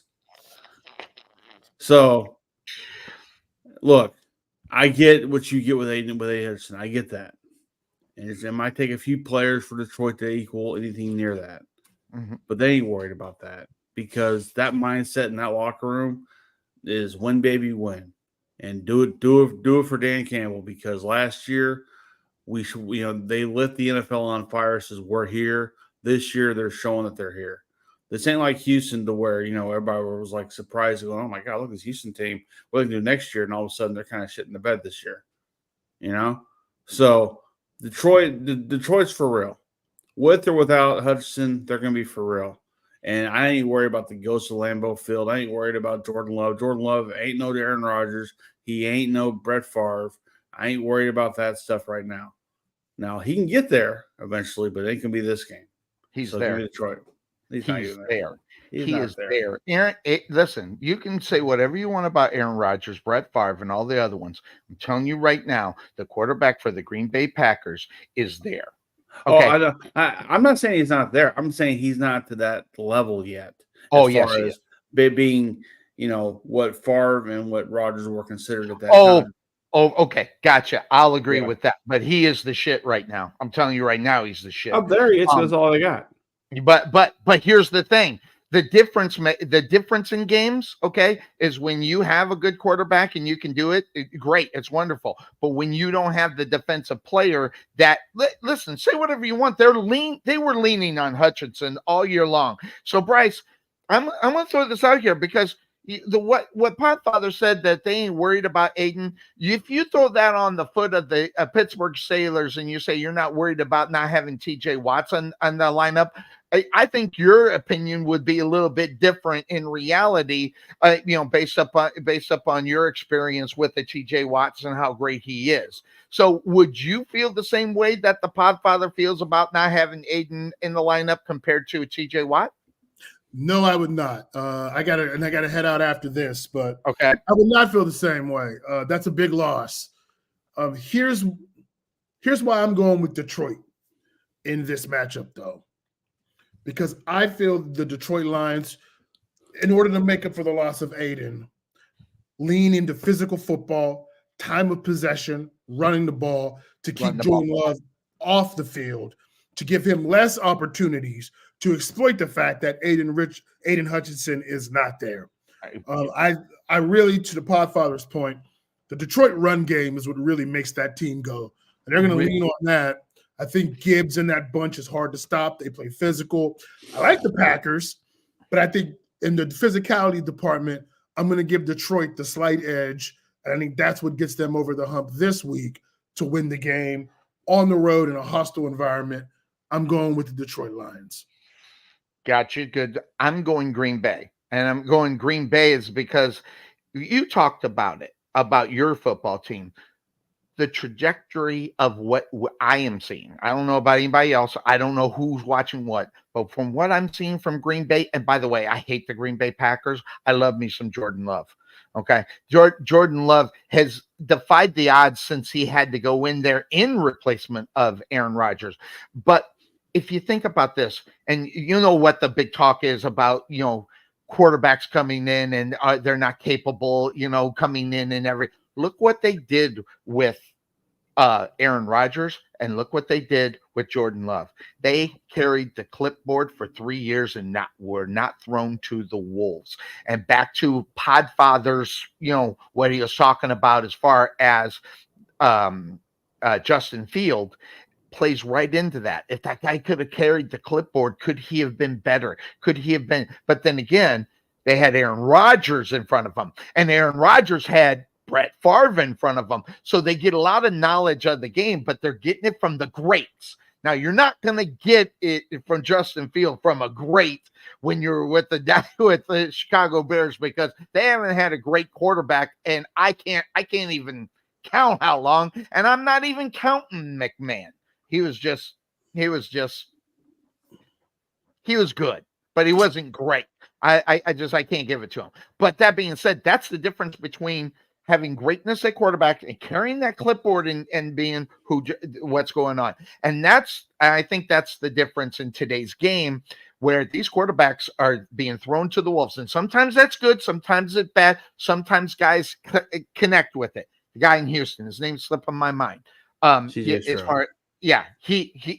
threw him to the wolves and he picked it up. The guy in Washington, Jaden Daniels, he's picked it up. He's figured it out. And it's hard to find those quarterbacks because why? Because they're never usually good in the first 2 or 3 years of their career. And Jordan Love had that opportunity to carry it. Now, going in today's game, the offense I love the Lions offense that's out there. They're putting it together really, really well. Though I am worried about that defensive side and that one player. And that one player, I think, can make a difference because the guy that's going to replace him, he's got to be at least 70 or maybe 75% of what Aiden is, and he's not. And that's going to be a problem. He's not going to get pressure on the quarterback. I know, I see that. But I'm telling you right now, if you don't get pressure on Jordan Love, and I don't know if they're going to be able to do it, he's going to eat you alive. Never mind they're in Lambeau. Bryce from Brooklyn. Always good to see you, my friend. And just to let everybody know who's here, sometimes business is going to keep me off of this. But so I just want to kind of give you a heads up on that. But I'm going to try to always have Sunday morning solidified for that, and then the gigs that I do get will be hopefully in the afternoon. Listen, with these games coming up, I'm not going to miss. I don't want to miss the show. Absolutely, I'll keep everybody apprised. Good to see you, Bryce. We'll catch you next week. And Podfather said that he would even step in and do the show and run it. If you want me to, I never got an answer from you on that one, by the way. So I don't know if you. Oh no, I read it. I just haven't had time to really. But yes, we might have to end up doing that. So all you guys do is send it. Just more in the fact that these guys want to get in. I feel bad if I can't be there because normally I had Sunday mornings wide open. So, it's just a little bit different now. So I may throw it to you and where you can do it on your offshoots and send it and still the same show and you can control what's going on. Yeah. We have to know ahead advance. And of course, if situation like it is today, where I have today off completely. I have the next week off, really. So I mean, just next week is the 9th. That could be or the 10th. That could be an issue. I might have I have a word in a gig in process. So, but that having been said, that's fine. That's fine. Yeah, But we'll figure it out and we'll everything figure else. that part out. And I mean, and I can send the same link to everybody else, and Yep. everybody can chime in from there. And it Absolutely. won't have all the graphics that you have, but it'll Right. definitely be. I could send you some if you wanted them, but at No. It just no, I don't want. it just overclouds everything I do. Okay, I mean, the problem with not having the graphics is you don't. The Bears are who we thought they were. Now, I wanted to get up. We don't need that. Absolutely, because the Chicago Bears are in action. They are taking on Arizona, and this one was a tough one for me, Podfather. Same. I'm afraid because we've talked about it because there are certain teams that the Arizona Cardinals they got a thorn in the side on. One of them is your Dallas Cowboys because you never know what you're going to get, regardless if that game's in Dallas or if it's in Arizona. It's a lot in Arizona per se. But as far as where Arizona is concerned, they are at home against the Chicago Bears, where Cuervo is going to be. I hope he hops on. Matter of fact, I'm going to send. He's at the. Wait. No, the game starts at 3. Oh well, he's not going to check in. Forget it. All right, that's fine. Anyway, that having been said, thank you for the. I was like, wait a second. If he's at the game, he needs to check in. It is an afternoon game. That having been said, when I look at this game and where the Arizona Cardinals are, I am not impressed with the Arizona Cardinals at all. I have no idea who they are because that's what it is. Because like we talked a few weeks ago, 1 week you feel good about them, they lose. 1 week you feel bad about them, they win. They won last week, right? Right. And that was a game. I switched that game. I had Arizona initially, and I switched that game, and I'm so mad that I did. Because I thought, but then I was thinking, I got rational. And that's the thing with the Arizona Cardinals. You can't think rationally with them as far as football things are concerned, because all of a sudden, don't forget they got Marvin Harris Jr. on this football team, which is a badass. Say whatever you want about him. The bad thing is it takes one person to throw it to him, and he don't want to throw it to everybody. That's the problem. And depending on how he's feeling, when he wakes up, whether or not he had a bad video game the night before, you just don't know what you're going to get from him. He gets on that last level. He just can't make the next step. It just messes with his mind. So that having been said, the Arizona Cardinals, this game was a tough pick for me. I looked at who they are because I go back to the question. I don't know who Arizona is, but I do know who Chicago is. Okay. I do know their situation. Chicago's pissed. Oh, they are upset. Okay. Now, and they're upset at one guy in reality. Okay. Let's just be honest. Okay. Now, was he necessary? 9 times out of 10, that play that he made the play on usually works out for him. So I look at that play and I'm not disgusted with the guy that did it more so than the result, because 9 times out of 10, he knocks that out away. Ball falls incomplete. They win the football game. But when you lose the game after what they did to get in the position to be in the lead, that it wears weary on football teams. I really believe that. I could be wrong. But that having been said, I'm actually on Arizona in this game, and I see him winning last second. I see him getting, whether it's getting in the end zone, fluke play, field goal, whatever the case may be. I think they're going to be able to get the job done. And I will tell you this: if this game was being played in Chicago, I'd have a different story about the whole thing. But they are in Arizona, and they've got a pretty good home field fan base that can push them through against a mediocre football team like the Chicago Bears. So that you already know who I'm going. What's your take upon this game? Chicago. I'm going to try to change your pick. I'm going to try to change your pick. Okay. Go ahead.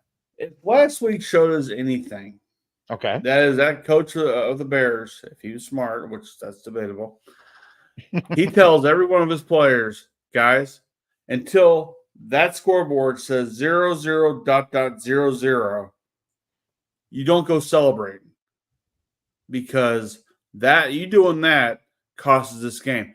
Now, there's a lot of things that cost them that play. Their defense could not get wrapped up on Jaden Daniels. He ran all over the place to get that ball, out of there.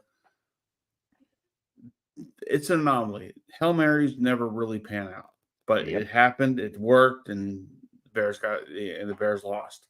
Mm-hmm. But you point to the scoreboard and say, "How much time's on that clock? Mm-hmm. We ain't done yet." Mm-hmm. So stop your celebrating, stop your hot dogging, and get your ass out there, because this is Chicago. This is the hard-nosed Chicago Bears that we know there's no hard-nosed players in Chicago, but one would like to hope. One would like to hope. You're going up against the quarterback. Who would you take, Jaden Daniels or Kyler Murray? In a heartbeat, I'd take Jaden Daniels. Right. So there's your difference right there. Mindset. If the Bears can get to Kyler Murray early on and get him out of his game, get him out of his rhythm, and get him looking elsewhere besides Marvin Harrison Jr. Because he'll do that. I mean, he'll look elsewhere, and the hell with that guy who can run, a 40-yard dash in a 4-second deal. The hell with him. Then they'll win the game. If ball control. Now, granted, you have Caleb Williams. He's still learning the offense. He's still learning how to put drives together. This is a good time for him to do that. I don't give a lot of credence to the Arizona Cardinals fan base, because this is the same fan base that for years was always 50% Dallas Cowboys, 50% Arizona Cardinals. Mm-hmm. Okay, so I don't buy that they have a very strong fan base. I know they got good enough fans that ain't enough to fill that stadium they got out there. So I'm going to go Bears today. I'm going to go Bears, and I'm probably not going to change your pick, but I'm going to go Bears only because I think they look at last week and go, we had it. We had it, and we blew it. We can't do that again. Now, if they do it again today, then they're screwed the rest of the year. But I think this is a make or break game for that team, because they blew it last week. They can't afford to do it two weeks in a row. I agree with you to a certain extent, but there's something to be said about that Bears defense. I'm just going to say it.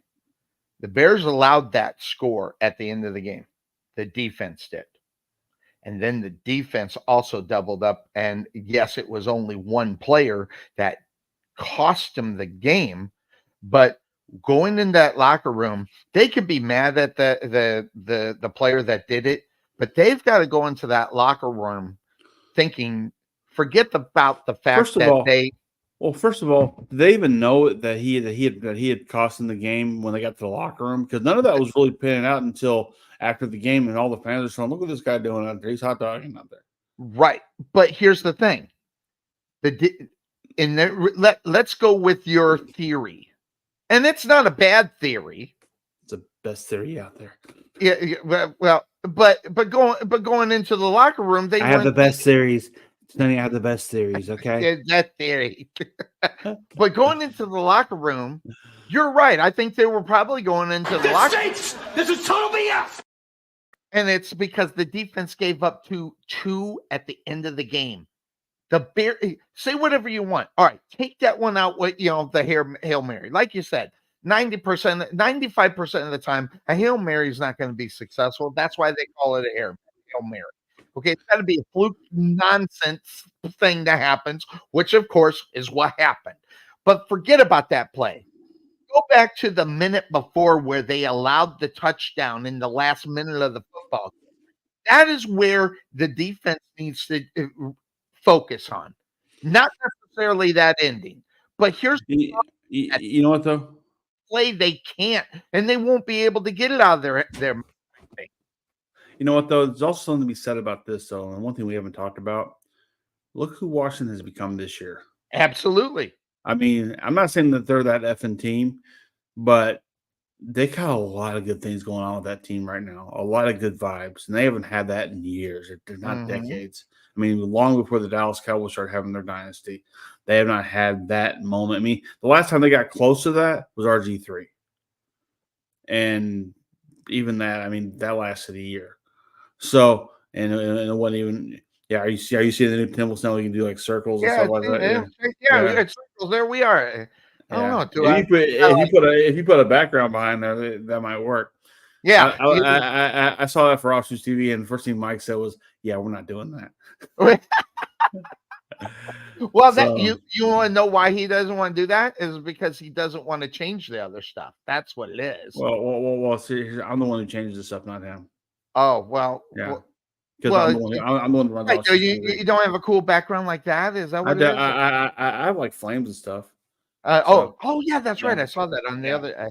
I'm like 3 weeks behind, by the way, on your show, but just because I do watch it, but I just never. Well, the cool thing is we had our first show in the last 3 weeks. Yeah, this past week because we've taken 2 weeks off and we're just trying to get back into the swing of things, and we had stuff to talk about. Anyway, back to this because that's wrestling talk. Look. As much as I hate to say I like Washington, because clearly I'm an old Dallas Cowboy, Washington Redskin, person back in the day. But I really like what Washington's doing. I mean, there's a reason why they're the front runners of the East right now, because they're playing lucky, because they shouldn't have this kind of luck with a rookie quarterback. Sometimes it's better to be lucky than good. Right. And they're lucky they're in a division that really sucks right now. So that helps them out as well. But to play a team like the Bears, who had the first round draft choice, who had a lot of eyes looking at them this year, and to beat them with the last second touchdown that came down the way it came down, there's something in the air. It's not what the Bears didn't do. It's that there's something in the air. And look, we can point fingers at the player who was hot dogging. We can point fingers at the defense. Point fingers out. Look, it's the football gods are smiling upon Washington right now. They ain't done that in a long time. So good for them.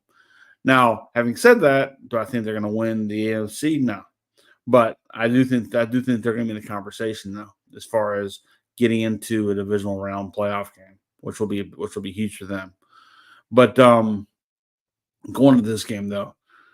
Look, I don't trust Arizona. This week, I don't trust them. They won last week. I don't trust them this week. Now, next week, I might pick them. So, that's kind of where I'm at. I'm 50-50 with them, right? They're going to be 8-9 or whatever the deal is because of weeks that we pick and weeks we don't pick them. So, I don't think they're going to win. I don't think they're going to win 2 in a row. They got a good chance to, but I don't think they're going to win 2 in a row. Chicago would be a good team to beat up on, though, because Chicago is a team that can be beat up on. Absolutely. But that coach needs to, which we all question who the coach is. He needs to get a hold of that team and go, guys, we were that close to having a win in the win column. And whatever happened, didn't happen for this. It's got to happen this week. This is a very beatable team, Arizona. They have to beat Arizona's always beatable. Yeah. So that's why I'm going to go. I'm probably going to root. I'm going to rue the day for this, I'm sure. But I'm going to be like Cuervo and pick the Bears. I'm going to go on the opposite side. Now, the only good thing that the Bears have going for them this week is that Cuervo's in the stadium.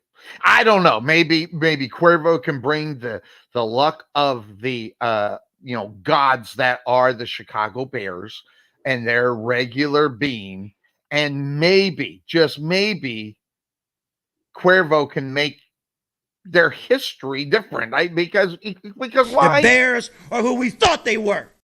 And listen, it's ironic that clip that I play was more times than the Bears are who we thought they were. Stop. Yeah, it was ironic. It was the Bears and the Cardinals. Isn't he dead now? Yeah, Denny Green did pass away. Yes. Yeah, he passed away. Yeah, he passed away. Really sad if you think, because I loved Denny Green. I loved it when he was in Arizona. That was back in the day when Obi and I were running mates at the time. We were going doing all stupid stuff when we were single. But that having been said, well, actually, he was married some of the time that we were doing stupid shit. But that having been said, So McNair. yeah. Well, I got an opinion about that, and I told I'm unreasonable. So I guess I'm an asshole.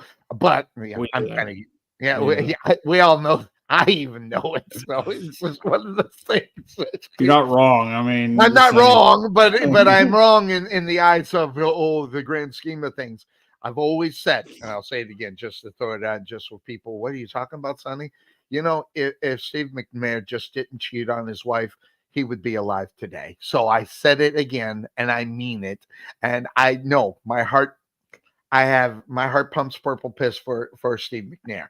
That having been said, and I know that's a horrible way of thinking, but that's where we're at today. But I think what happens is that even the Arizona Cardinals underestimate themselves.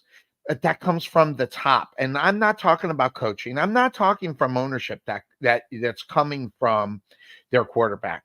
And what scares me about a Kyler Murray is if he starts off well, guess what?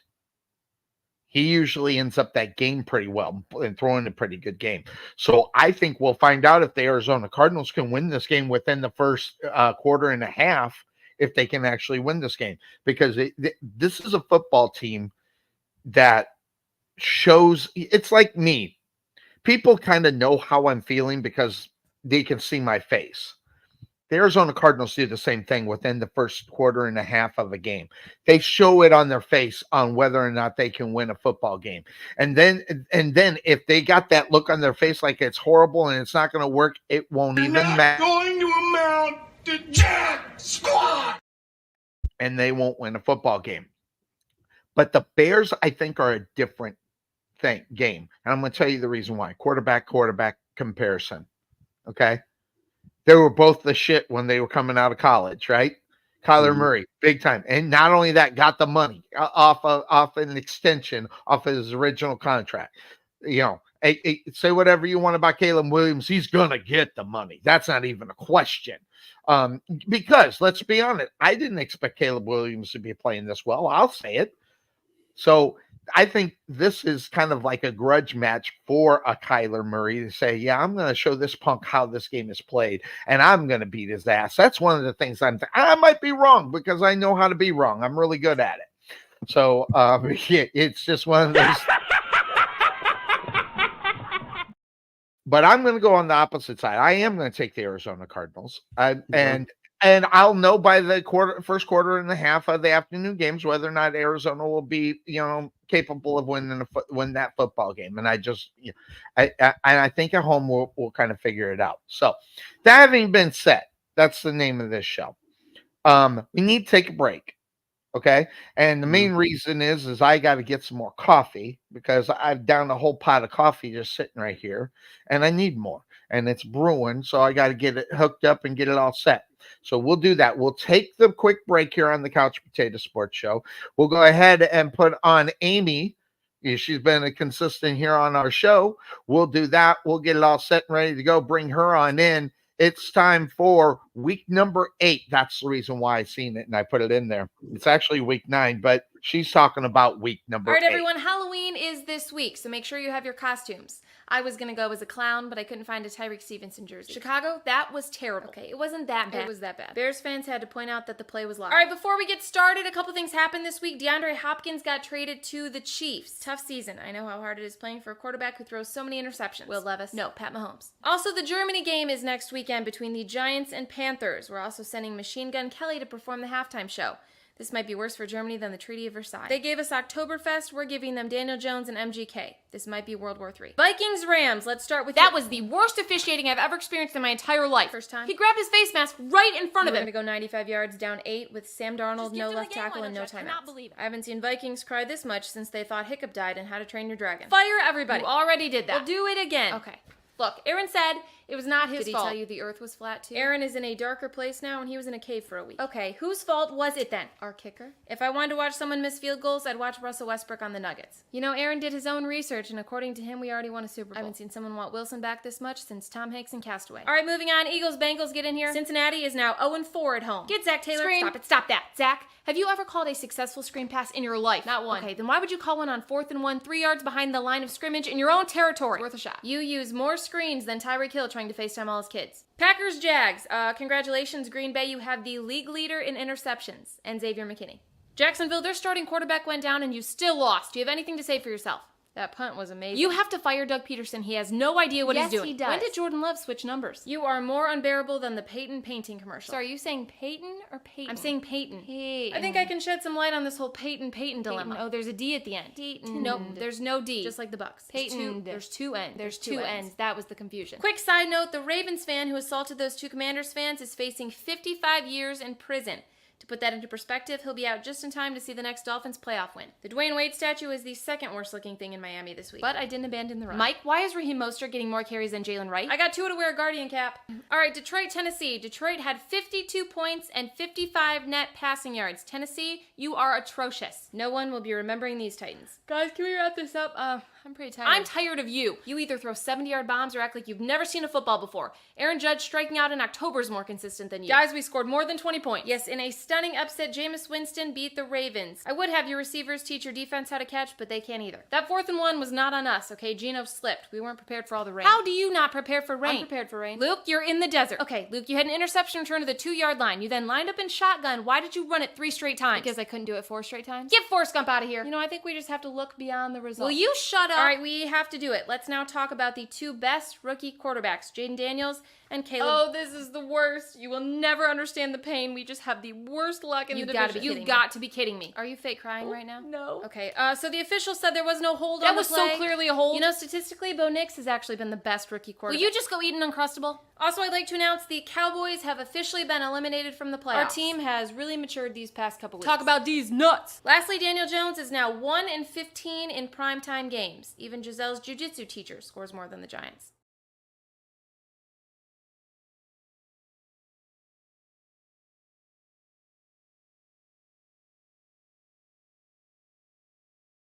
At the Jerry Bullet Training Center, we are a motivated team of coaches with the mindset of helping you achieve and reach your highest goals.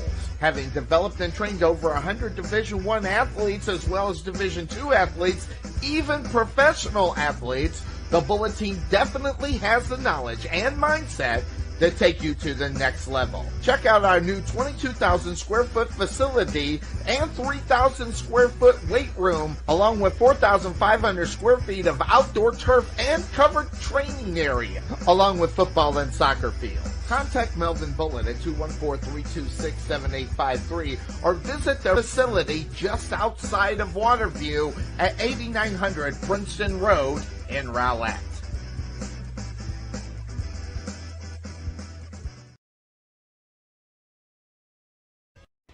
The prospect of retirement can be exciting and scary at the same time. At Nest Egg Wealth Advisors, we have found many people either approaching or currently in retirement fail to truly maximize some of the benefits offered to them, primarily Social Security.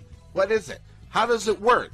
It's simply not a benefit that you start receiving at age 62. Because these decisions are so important, my firm has assembled an informational packet on Social Security. If you would like a complimentary copy of Social Security Maximization, please give our office a call today at 972-412-6064 or visit us on the web at nesteggadvice.com. There is nothing that beats good home-cooked barbecue.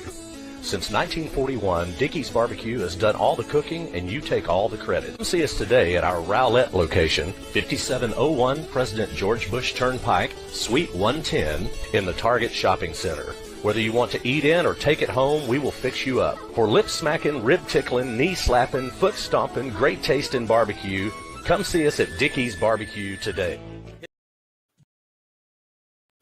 Rich's Performance Muffler and Auto Care has provided complete auto repair services to the Wiley area since 2003.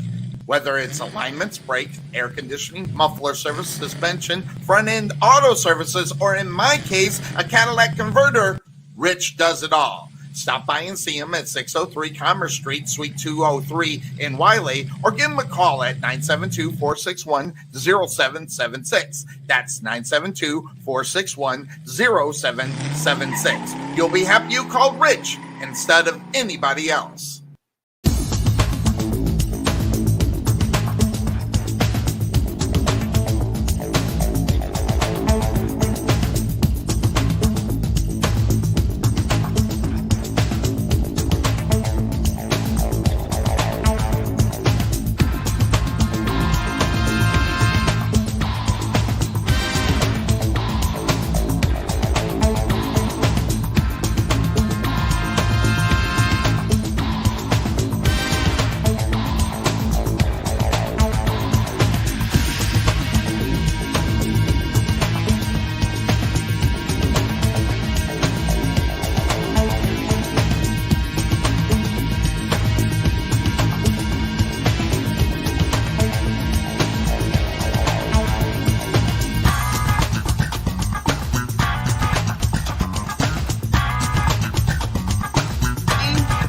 All right, everybody, welcome back into the Couch Potato Sports Show. It is me, Sonny Clark, the hardest working man in sports, along with the Podfather. By the way, Podfather, how you been feeling? I know you are not doing shows as far as wrestling, but I know you keep track of wrestling and things of that sort.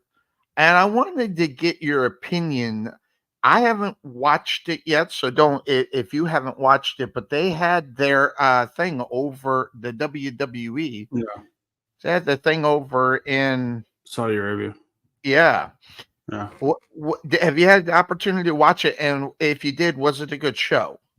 From what I saw of it, it looked like a good show. I saw the first part of the show.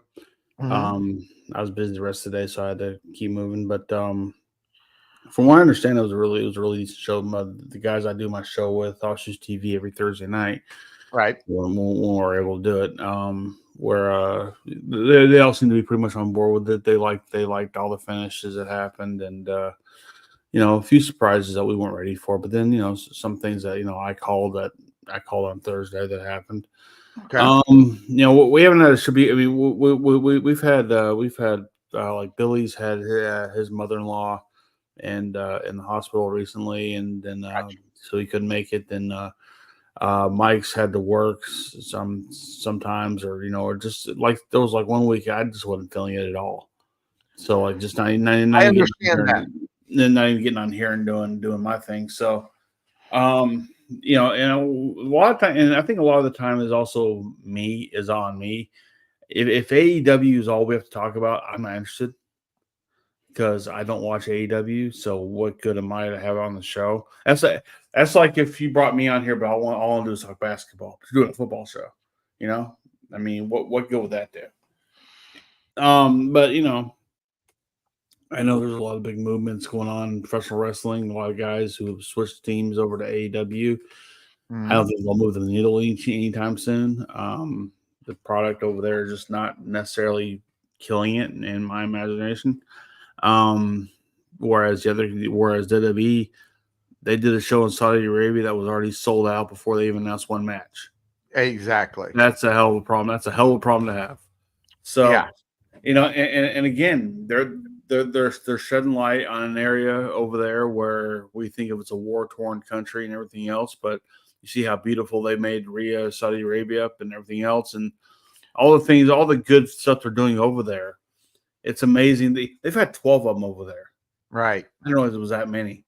And I think they were doing like 2 a year at one time. And I mean, the company's in really good hands. They got a hell of a farm system, which we're able to see. I do like have you heard about the new WWE ID things they're doing? The only reason why I know that isn't one Jace Osei, the big man, isn't he down there doing that right now? No, I don't think he is. I thought I just saw it on his Facebook. I thought maybe he is. I don't know because I don't keep up with that. But But they're reaching out to people like in Reality of Wrestling, Seth Rollins' company, Cody Rhodes' American Nightmare, which is weird because one of their trainers works for AEW. So I wonder how that will work. But these. Do you think that matters though? Probably not in the grand scheme of things. If it was under Vince's regime, it would. But I think because it's under Triple H's, and he's legitimately opened the forbidden door with TNA being a big part of WWE now and everything. A little bit different way though, right? Yeah. I mean, he's doing what's best for business, which was his old trade line was. But I do think that I know we're talking. It's a football show. We're talking wrestling, but I don't care. It's my show. I know, but I can see where the WWE ID thing may. I mean, this is what Sir Mo wanted with Sword Championship Wrestling, the Bumps and Bruises guys. Yes. He wanted to have a foothold into a pipeline. This is what this is, a pipeline. Like, you see a lot of guys who are really good in talent. They don't know how to get to the next level. Right. Now this presents an open, now you see a hallway. WWE is the very far end. So you can go through your Reality of Wrestling, you can go through your Seth Rollins' company, you can go through the American Nightmare thing or wherever else, just to get and they're all regional too. Right. They're territorial too. So like Texas is covered. I think that's what they're kind of doing, bringing back the territorials, but making them indie territorials more so than under a WWE sponsorship. So the idea is maybe not everybody down there is going to get the look like Future down there at who goes down to Reality Wrestling every once in a while. Mm-hmm. This may not put this. I mean, they may not do much with him out there on the show, but this gets eyes on him now. Right. And now this is saying you don't always got to be in Florida. Okay, there he is. Yeah. But he posted that years ago. Yeah. Is that years ago? That was years ago. Yeah. That's when he was down at the Performance Center. That's when he was down at the Performance Center back then, and they realized that he didn't have a whole lot at the time.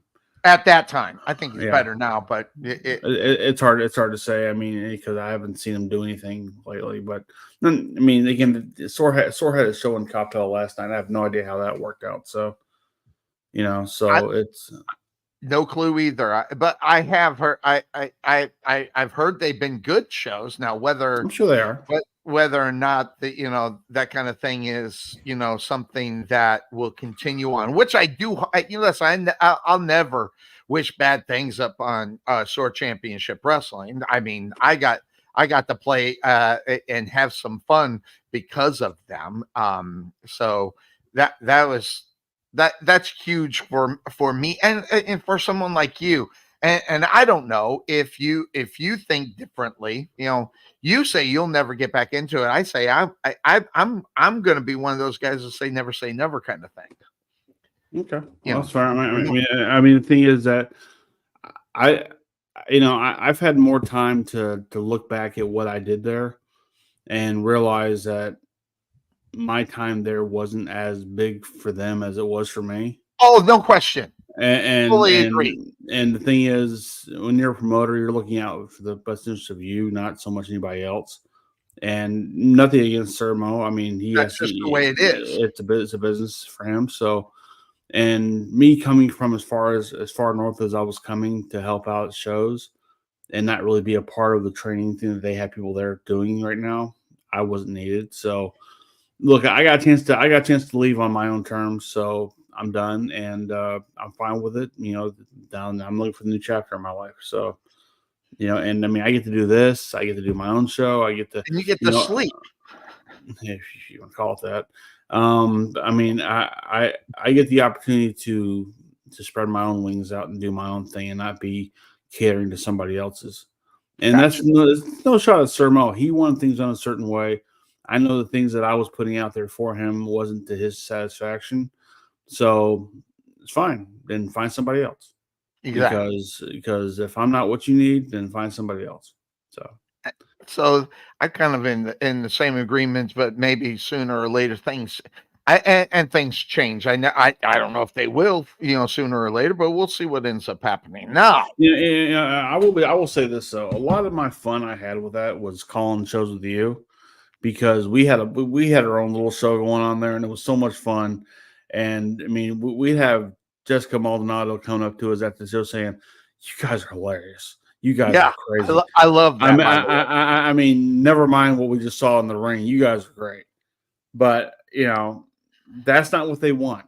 No. They don't want commentators who are going to override the wrestling. So, and we were that good that we were beating out the wrestlers. well, it wasn't. We weren't beating out the main events. We were definitely beating out the mid carders, and the ones that we didn't know who was who, because no one gave us information. So we're sitting there just kind of just guessing.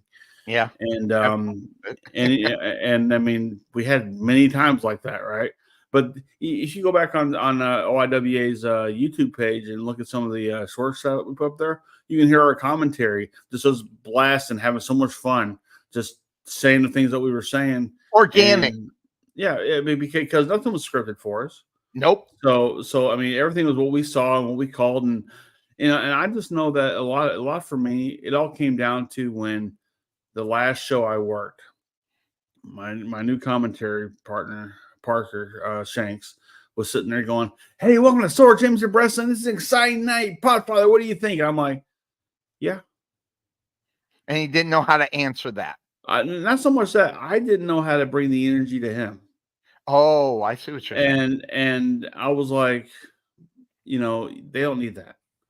And I can appreciate the fact that, look, if the promoter heard what I had to say, he'd probably say, "We don't want you down here anymore. So let me just bow out and do my own thing." Gotcha. So, and I did, and I'm still doing this. I mean, you still kind of get the for me here, but in the sense, I do it more as to piss you off. So so I mean, and of course, continuing the tradition, right? Offshoots TV. We had a nice little conversation in regards to the WWID thing. Me and Mike had a great conversation about that, because he was wondering about that, and I threw Dante's name out there a few times, because Dante is the guy that we'd all look at and go, here's the guy that was being pushed by that company to be the front runner, the guy who's going to should be seen by more people. Well, he has no direct path to do that with, because he would travel to Germany, to England, to everywhere else, but no one's really watching him. So this WWID would definitely give him that opportunity. So if he went down to Reality of Wrestling and got the look, and have Booker T look at him and go, "Man, come look at this guy right here," then maybe they'll get more eyes on him. But he ain't going to get the eyes sitting in Coppell, Texas, or anywhere else where he's bouncing around with an OIWA title belt that nobody knows what that is. Right. So that's just my opinion. Which, by the way, having it for as many years as he has is really ridiculous. That's one of my things. That's really the only complaint. And there's no disrespect to Dante Smiley. It's just more in the fact that, and this could be their fault, by the way, is they don't have anything interesting coming up in order to carry on what Dante can do. So that could be the reason why we see what we see over in Sword Championship Wrestling. But at the same time, I hate the fact that he's held on to it was bad enough we've seen Roman Reigns hold on to it for as long as he did. But I got that. But it worked. More so than anything. So that having been said, that's the name of the show. We got 30 minutes to pop through the rest of these games, and we're capable of doing it with both of us hanging around. So we'll do that. We'll take a look at that. We'll take a look at the games. Let's go to the next game that's on tap. Buffalo and Miami don't have a lot to say about it.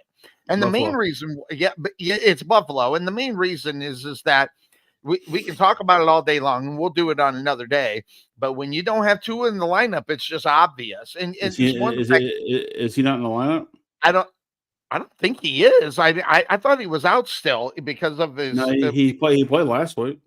I did. Well, I was obviously busy last week. I did not realize he did not play. So hold on. So. That being said, that might change my it won't, because Buffalo's just been playing really well. Say whatever you want about him, and you can say whatever you want about Josh Allen all day long. He's not living up to his potential and everything else. But guess what? That part don't matter when there's a check mark underneath the W side of the football field. In reality, I mean, I would think. Now I will say that Amari Cooper, he's out with a wrist injury for the Bills. Already? Yep. Already injured. Damn. Didn't take long. Trying to think here. I'm trying to see what the inactives. Keep talking. Sorry. And let's see here. Elise, let's see here. I'm looking at if he's going to be Tua is going to be in the lineup. Give me a second. And according to this, and it looks like he is going to be in the lineup. So having well, they lost by 1 point to the Cardinals last week. They got a lot of people. They got a lot of people on the IR right now. Yeah, but I'm not going to take the risk on picking them. I want to see them be successful with trying to get back to their normal. A lot, like you said, a lot of guys that are on the IR and guys that are not going to be playing, which normally you take a look at Tua. If he's got a 1-2 punch at the wide receiver position, they got a chance of winning the football game in reality. The problem is I don't think they have Waddle. I'm checking that right now. I'm checking the injury report right now. I don't think Waddle's in the game. All right, so here it is. Here's the I don't see Waddle's name on the list. Yeah, Tyreek Hill is questionable with a foot injury. I think he probably plays. Waddle is, let's see here. Man, if he's back and ready to go, that's interesting. I think this could be an interesting game with some of the guys that are not hurt. And I didn't even notice it, but Waddle's going to be back. I think this could be a good game. All right, so we got Jalen Waddle, who is going to be in. Tyreek's going to be there. Odell Beckham will back up both of them. And then you have Malik Washington, the rookie, who I expected a little bit more than for him this year. He's just getting into it. The injury didn't help to this could be a game if they were more fluent and it wasn't the second game back with Tua. If this game was maybe in 2 weeks, I might have a different opinion, but I'm going to go with Buffalo as well. I think my screen's frozen here, so bear with me here. All right, yeah, we'll bear with. I can hear you, so we'll just as long as you can hear me, right? It's fine. Yeah, so we'll keep you frozen right there. So we're both up on Buffalo, Cincinnati, and Las Vegas. God, and that's all I gotta say about it. It's Cincinnati and Las Vegas. God, what a horrible game. God, what a horrible two football teams, and one should be better than they are, and they are just not. And say whatever you want. We can talk home field advantage all day long, but I'm not a big time believer in home field advantage when both teams suck. Because listen, the Raiders aren't a good football team, and I don't think anybody will argue that point. But Cincinnati should be better, and the line is 8, which gives the Raiders the line. If you're going to take it, I think you take the Raiders in the 8. But I don't think they win outright. The records are not much different at 2-6 for the Raiders and 3-5 for the Bengals. And then looking at where everybody is as far as scoring, the Bengals score 24 points a game. The Raiders score 18. On the other side of it, guess what? Who gives up most? The Bengals give up 25 points a game, and the Raiders give up 26. That's why I think you look at it, you take the 8 if you're going to play it that way. Oh, there he is. He's on the other side. I can't hear you. Oh, you're muted. Unmute yourself. Hey, we'll just keep you in the corner. We got double pod, Father. Okay, there we go. There we go. Double pod, Father. This is a nasty game. I don't know. I mean, which team shows up is going to be the big question for both of them. I've got the Bengals this week only because I think the Bengals have got to figure this thing. I mean, they're the better team than they seem to be. They seem to be. They're not playing good football. No. And I don't need these anymore. But they're not playing good football at all. But then again, they're not the Raiders. So, and they're playing at home. Again, don't buy the whole field advantage because you ain't done shit all year. But it's an early game. Raiders got to travel. So, and plus with the hour change that took place, who knows how that'll affect teams. I feel great today. I love this time of year. I hate springing forward, so this is good for me. But give the Bengals. Yeah, the Raiders they've lost 4 in a row. They lost 5 of their last 6. It's pretty pathetic on the Raiders side because you know who their quarterback is, that obviously being Gardner Minshew. But then on the other side, you get the Cincinnati Bengals who start off the season 0-3, and then now they're 3-2. Are they coming out? Well, against good football teams, they've lost. I mean, look at the Ravens; they lost to the Eagles, and those are the games that you have to win. But guess what? The Raiders are not those two teams. So that's the reason why I'm looking at this game.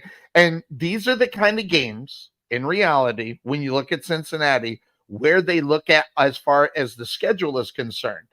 Okay, they got a mediocre team in the Raiders, but next week they have the Ravens. Then they get another mediocre team in the Chargers. Then they get the Steelers. Then they get the mediocre team that is the Dallas Cowboys, then the Tennessee Titans, then the Browns, then the Broncos, and they end up week 18 with the Steelers.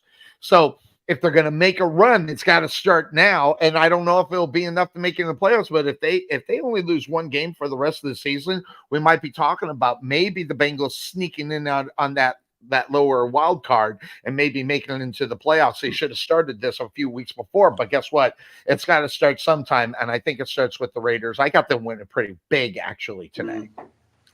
Cool. Yeah, give me the Eagles. Got it. All right, so next game up on the board is the Tennessee Titans and the New England Patriots. Again, going to be a great game. Why is that, Father? Because both these teams are not good, and usually those games are pretty exciting to watch because you just don't know what you're going to get, to quote one Forrest Gump. But that being said, I mean, who's the better of these two teams? Well, I mean, do you trust the quarterback of the Patriots? No. Do you trust anybody on the Titans? No. That's why I'm saying this could be a great game. I mean, because you don't know what's going to happen. I don't know which quarterback's going to show up and be a real NFL quarterback. This is where home field advantage is going to matter. This is where home field advantage might actually matter. And they're playing Tennessee, so give me Tennessee. Well, home field doesn't. It does. In a game like this, I think it does, depending on the fan base. We go back when we were talking about Arizona, how you don't think Arizona is a good fan base. Well, Tennessee, good, better, and different whenever they're doing what they do. They always seem to have a pretty good fan base. But I don't know about this year because I haven't been able to see it as much because they are 1-6 and they're not on red zone a lot. New England's not much better. And do you realize how good Tennessee is loving football right now? Vanderbilt is bowl eligible. Vanderbilt is bowl eligible. I mean, come on. Yeah, you got to be looking at that. My poor New England. Before they got the win last week against the Jets, and then the Jets come and do what they did on Thursday, just makes me mad. But before that, you're talking about a football team that lost 6 in a row in the New England Patriots. Now, that's something that we have never talked about ever on this show within the last 15 years that we've been doing it, about how they've lost 6 in a row. That just has never happened. But when you look at the other side of it and you see who the Tennessee Titans are, which it's very easy to realize who they are, they've won 1 game. I mean, 3 in a row they lost. They beat Miami and then lost the first 3. Okay, and we're talking about teams, Chicago, Jets, Green Bay at the time was mediocre, and then the Indianapolis Colts and the Buffalo Bills. The last team that was worth a crap was last week when the Lions beat the holy hell out of them. That's why this game is so hard to pick. I hate it. I'm gonna go with a shot. I don't know if it ends up working as far as, but I'm gonna go Tennessee because of the home. And I hate picking the game just because of that, because guess what? The other team might just show up and get up 14-0. Before you know it, you're holding your breath to see if Tennessee can get back into it for the rest of the game. And I hate those games. So, but we're both on Tennessee. And so the next game that's up on the list is one Washington Commanders as they're taking on the Giants. Don't have a lot to say about it at all. Jaden Daniels is who he is, and he's playing great football. I listen, for a rookie to do what he's doing, this is the exception, not the rule when it comes. I mean, this doesn't happen very often. And not only that, when Troy Aikman, okay, and I respect Troy Aikman because that's a guy who started off 1-16 in his career. Okay. All right. So when he says 1-15, you're right. Sorry. When he comes in and says he's got a great understanding of the defense that he plays against, forget about the offense. That stuff comes. When you're a young guy, I think you have to learn the defense before you basically learn the offense so you can, make better decisions. And when Troy Aikman says he's got it, he's got it. And Troy Aikman does. That's why I'm on the Washington Commanders. What do you got? I got the Commanders too. I mean, I don't trust the Giants or anything they're playing.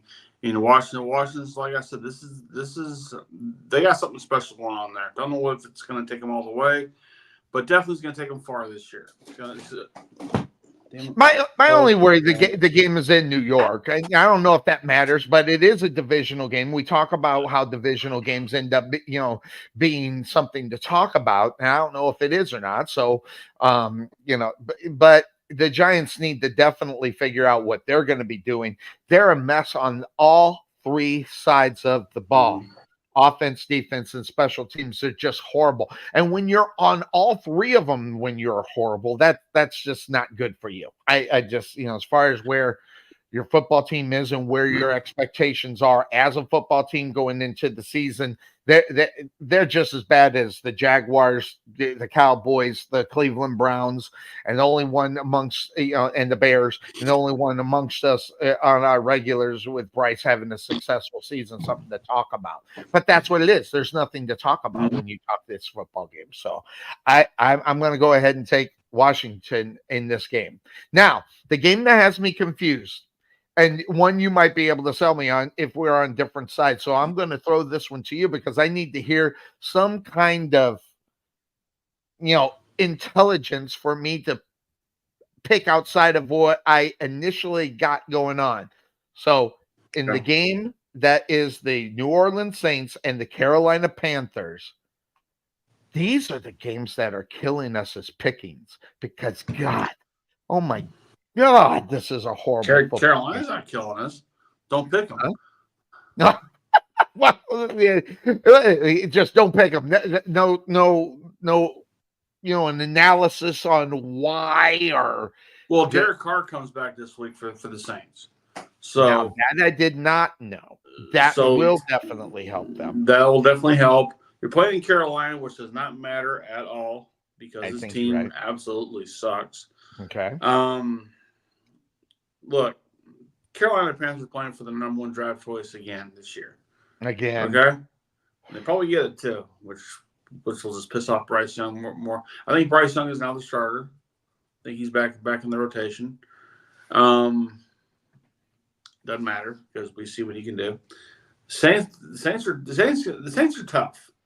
Yes. Saints are tough when they want to be tough. We saw what did that Dallas. Not that was a big deal, but they destroyed the Cowboys in that game, regardless. Mm-hmm. Paul, don't scratch the wall. Okay. It's like having a kid. It's like having a kid here. But no, I'm probably not going to say that much on it. Give me the Saints. Saints are playing for something right now. Saints got a season to save. Yes. Carolina doesn't. Well, last week didn't help them. I mean, because they got beat by the Chargers. And not only that, the Chargers beat really in reality, just beat the holy hell out of them. But there is a difference between that cat they had in there. I've never heard of that guy, by the way. I don't even know his name. I never heard of him. But when you get Derek Carr in there, you just get a different kind of feeling. And the Carolina Panthers being as bad as they are. It's just the way it is. I'm all over New Orleans on this one as well. I don't think there's much into it. Now, a sneaky game, if the team doesn't come back from the way they played last week, and if they get behind, can they keep it up, or can they catch up and get back into it? It is the Baltimore Ravens taking on Denver. Just hear me out. I know who Denver is. Don't get me wrong. Okay, but they're that sneaky team. They're the team that if you overlook them and don't play, balls to the wall each and every play, the Denver Broncos can come back and win your football game for you. And then before you know it, you got another loss like the, Ravens, experienced last week. Do you think a rookie quarterback for the Denver Broncos is going to come to Baltimore and shut that crowd up? No, I'm just saying. I've got to think. I'm trying to sell maybe how Denver can get in. You're doing a really bad job of I selling. know it is. No, here the because Ravens. You can't sell a rookie shit out of That's them. your problem. We know who you are. You can't sell rookie quarterbacks. So it's like, yeah. So look, hey, to his credit, Bo Nix is playing really good ball for a rookie quarterback on a team that was really shit last year. Okay. Yes. So good for him. I'm glad that had a lot to do with coaching, not with the player. All the quarterbacks that were drafted in the first round, he was one of my favorites because I saw what he did over in Oregon, and I was impressed. So now, maybe that was just me because I know a lot of people weren't impressed with him, but he played a pro style offense in Oregon. He comes to the pros. This is almost second half to him. Yeah, he's with a bad team right now, but they're building that back up. So I give him credit where credit's due. The Ravens were embarrassed by losing to the Browns. Oh, yeah. To a backup quarterback, to Jameis Winston. They don't want to have this happen again because they can't afford it now. Because now we're getting to the point of the season where losses start to matter. And, this ain't college ball, but we're talking seeds now. We're talking, are you the first seed, second seed, third seed, all the way down to however far down they go now. And they can't afford to, they blew the first game against the Chiefs. They blew the second game against whoever they played. They got back together with the Dallas Cowboys and started doing good. And they bounced back and forth with wins and losses. Lamar Jackson can't afford this. Lamar Jackson cannot afford this because this does a lot for his ego too. When they win, ego's high, confidence is high, everything's high. When they lose, all fingers are pointed at him because why aren't you not winning? You're paying you X amount of dollars. Why aren't you not winning? When we know you can win. The difference between him and Dak Prescott, we know Lamar Jackson can win. We don't know that Dak Prescott can win now. Exactly. And we don't know if in reality that the young cat in Denver can win. That having been said, if just right off, and I'm just going to ask you right now, if I told you that both teams were 5-3, would you have thought that? I wouldn't have thought Denver would have been far off. I thought they'd be 3-5. Right. I thought the Ravens would be at least 6-2, if not 7-1. Right. Season started. That's something to kind of look at in reality that's not an indictment against the Broncos. It's definitely an indictment against the Ravens when you think about it, because like you said, they should be in a better position. And not only that, they lose to stupid football teams, and they have no business. He's saying the Ravens, are the team to beat. Yeah, there it is. Oh, hey, howdy. So that being said, it's more of an indictment in reality on where the Ravens are to this point of the season. Obviously, if you thought the Baltimore or the Denver Broncos would be 5-3, I would at the beginning of the year ask what kind of dope you were smoking and give me a hit. But really in reality, these two teams they're totally different. Obviously, the better team is the Baltimore Ravens, and if and when the Denver Broncos can win football games, it's usually a situation where they've got to come back and do it. They just don't dominate football games. It's just not the type of game that they play. And if you believe that, you're wrong, because I can tell you when I look at it right here, when you look at this is how they've won their games. They beat they beat up on the Carolina Panthers. They beat up on a rookie quarterback in the Saints. They lost to the Chargers. They lost to Gardner Minshew.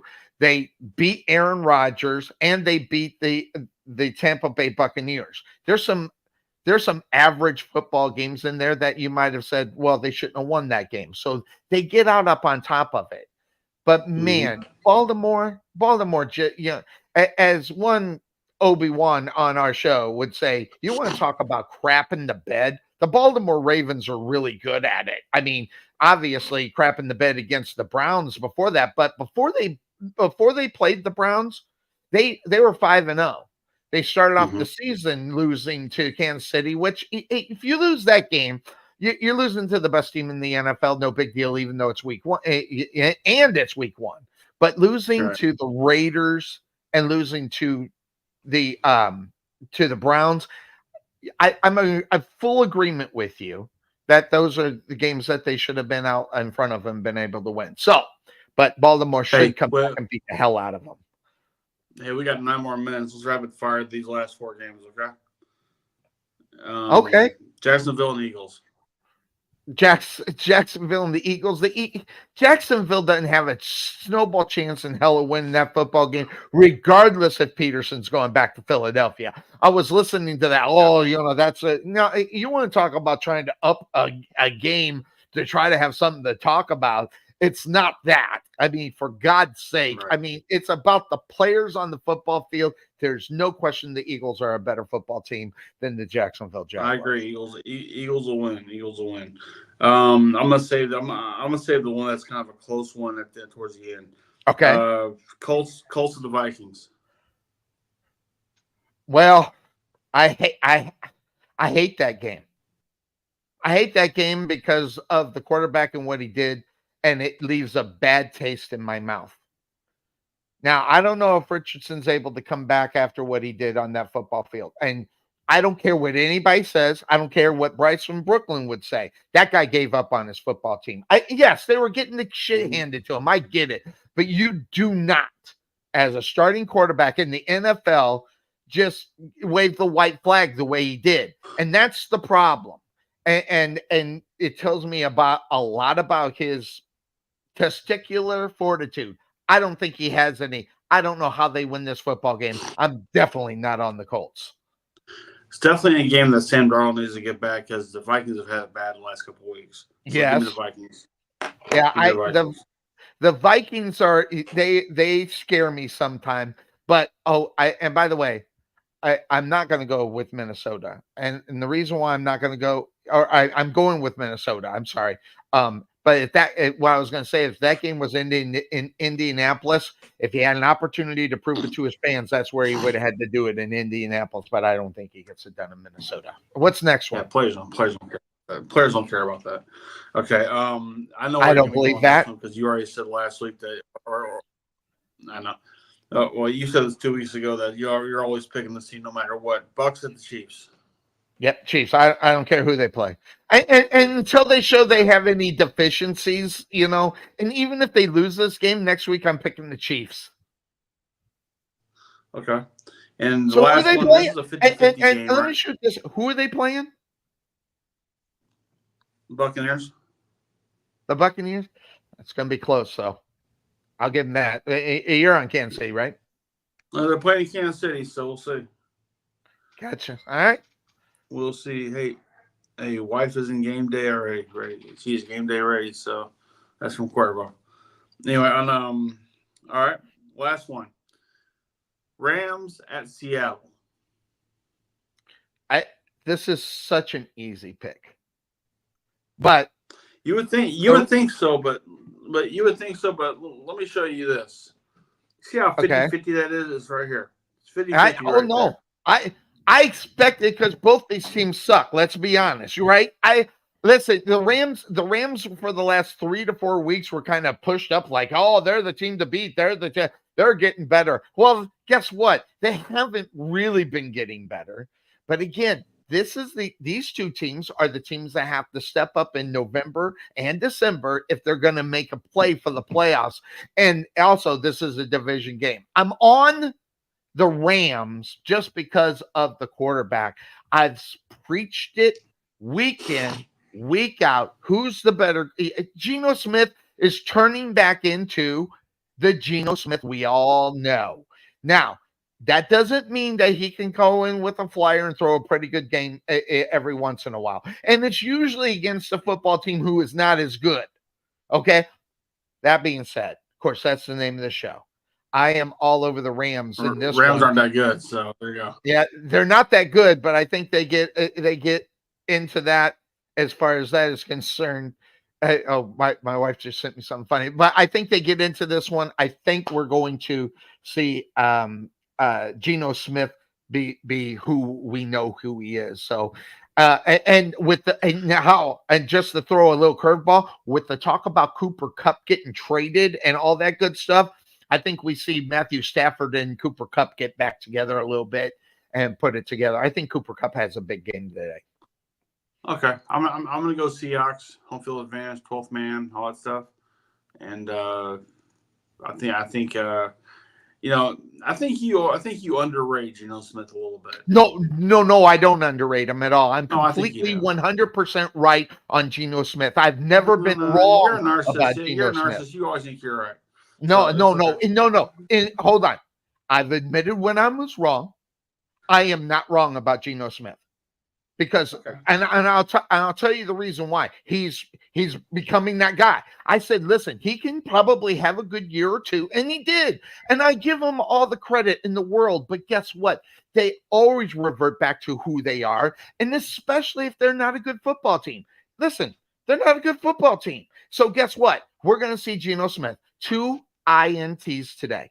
You watch 2 INTs. Let me ask you a question. Who has a better chance of winning, Geno Smith or Donald Trump? Say again? Who has a better chance of winning, Geno Smith or Donald Trump?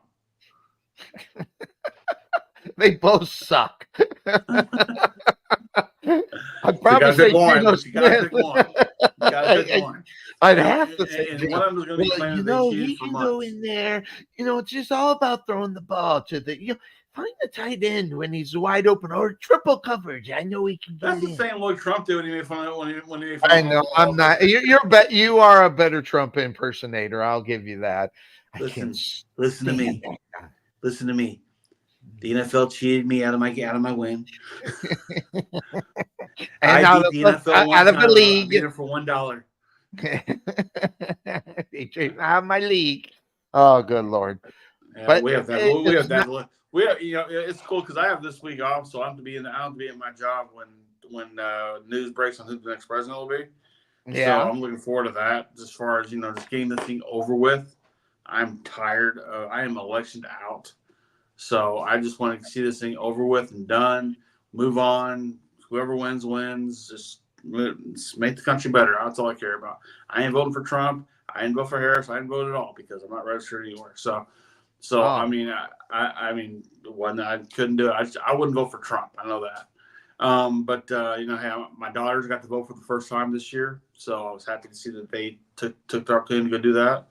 And by the way, that is fantastic because you got. And I don't even care if they voted for Trump. The fact that they're actually doing it, young people actually doing. Thank God. Tell them I love them even more. They hate you, but don't worry about it. I'm pretty sure they're not worried about. They hate me too, so I care. So. Do they like me more than you? I don't know. I'm taking my daughter Cadence off for a late birthday dinner, so I think I might have the edge up on that one tonight. There you go. Didn't I tell you? I told you. Well, it's funny because I'm on vacation, right? So everybody's saying, so hey, where are you gonna go? I'm like. I got an eye exam on Monday. I've got to get my license renewed on Tuesday. Penis enlargement on Wednesday. I'll be healing on Thursday. I mean, there's a lot of things going on here. I So, see. but, I've seen on that post, and I just started laughing. No. I'm like, what? I can't tell because you're frozen. But Oh, I'm frozen. But there you are. But no. I mean, it's a staycation. I'm gonna stay home and get all my shit taken care of. I have to get taken care of. I had this week or 2 weeks from now I could have taken a week off. I was like, let's take it now, because in December we can't take days off at all in December because of the holidays. So, yep. Anyway, well, that's the we weather got the forecast. entire week. Say again. Say that again. No, I finished that. Anyway, well, the thunderstorm's coming in, and just the reason why I am here, I would have been out in the middle of the rain. I'm so glad it got canceled, and I'm so glad I'm back up on the show. So that's awesome. I'll let you know about next week, and run it the way you want to run it, if you have to. I mean, if you want award-winning stuff that I do every Thursday, I can do it. Here we go. Yeah, is that what it is? It's the award-winning stuff. I mean, my goal is to get Bryce to stay on the entire show, and not just Bella when you talk about the Steelers. Yeah, but we'll see what happens. You got it. All right, guys. So that's going to do it for us on the Couch Potato Sports Show. Now I'm going to see if the outro will actually work. We'll find out, because I've never got that thing to work. It's not going to work, is it? It will. It'll work. All right, we'll find out. I'm pushing the button. Catch you next week on the Couch Potato Sports Show, whether it's over on the Offshoot Network or right here. We're out of here, everybody. Bye-bye. It didn't work. What am I doing wrong? I'm pushing the button. Outro. And I got this. Did you give it any money? Huh? I'll push the regular button. We're out of here, everybody. Bye-bye.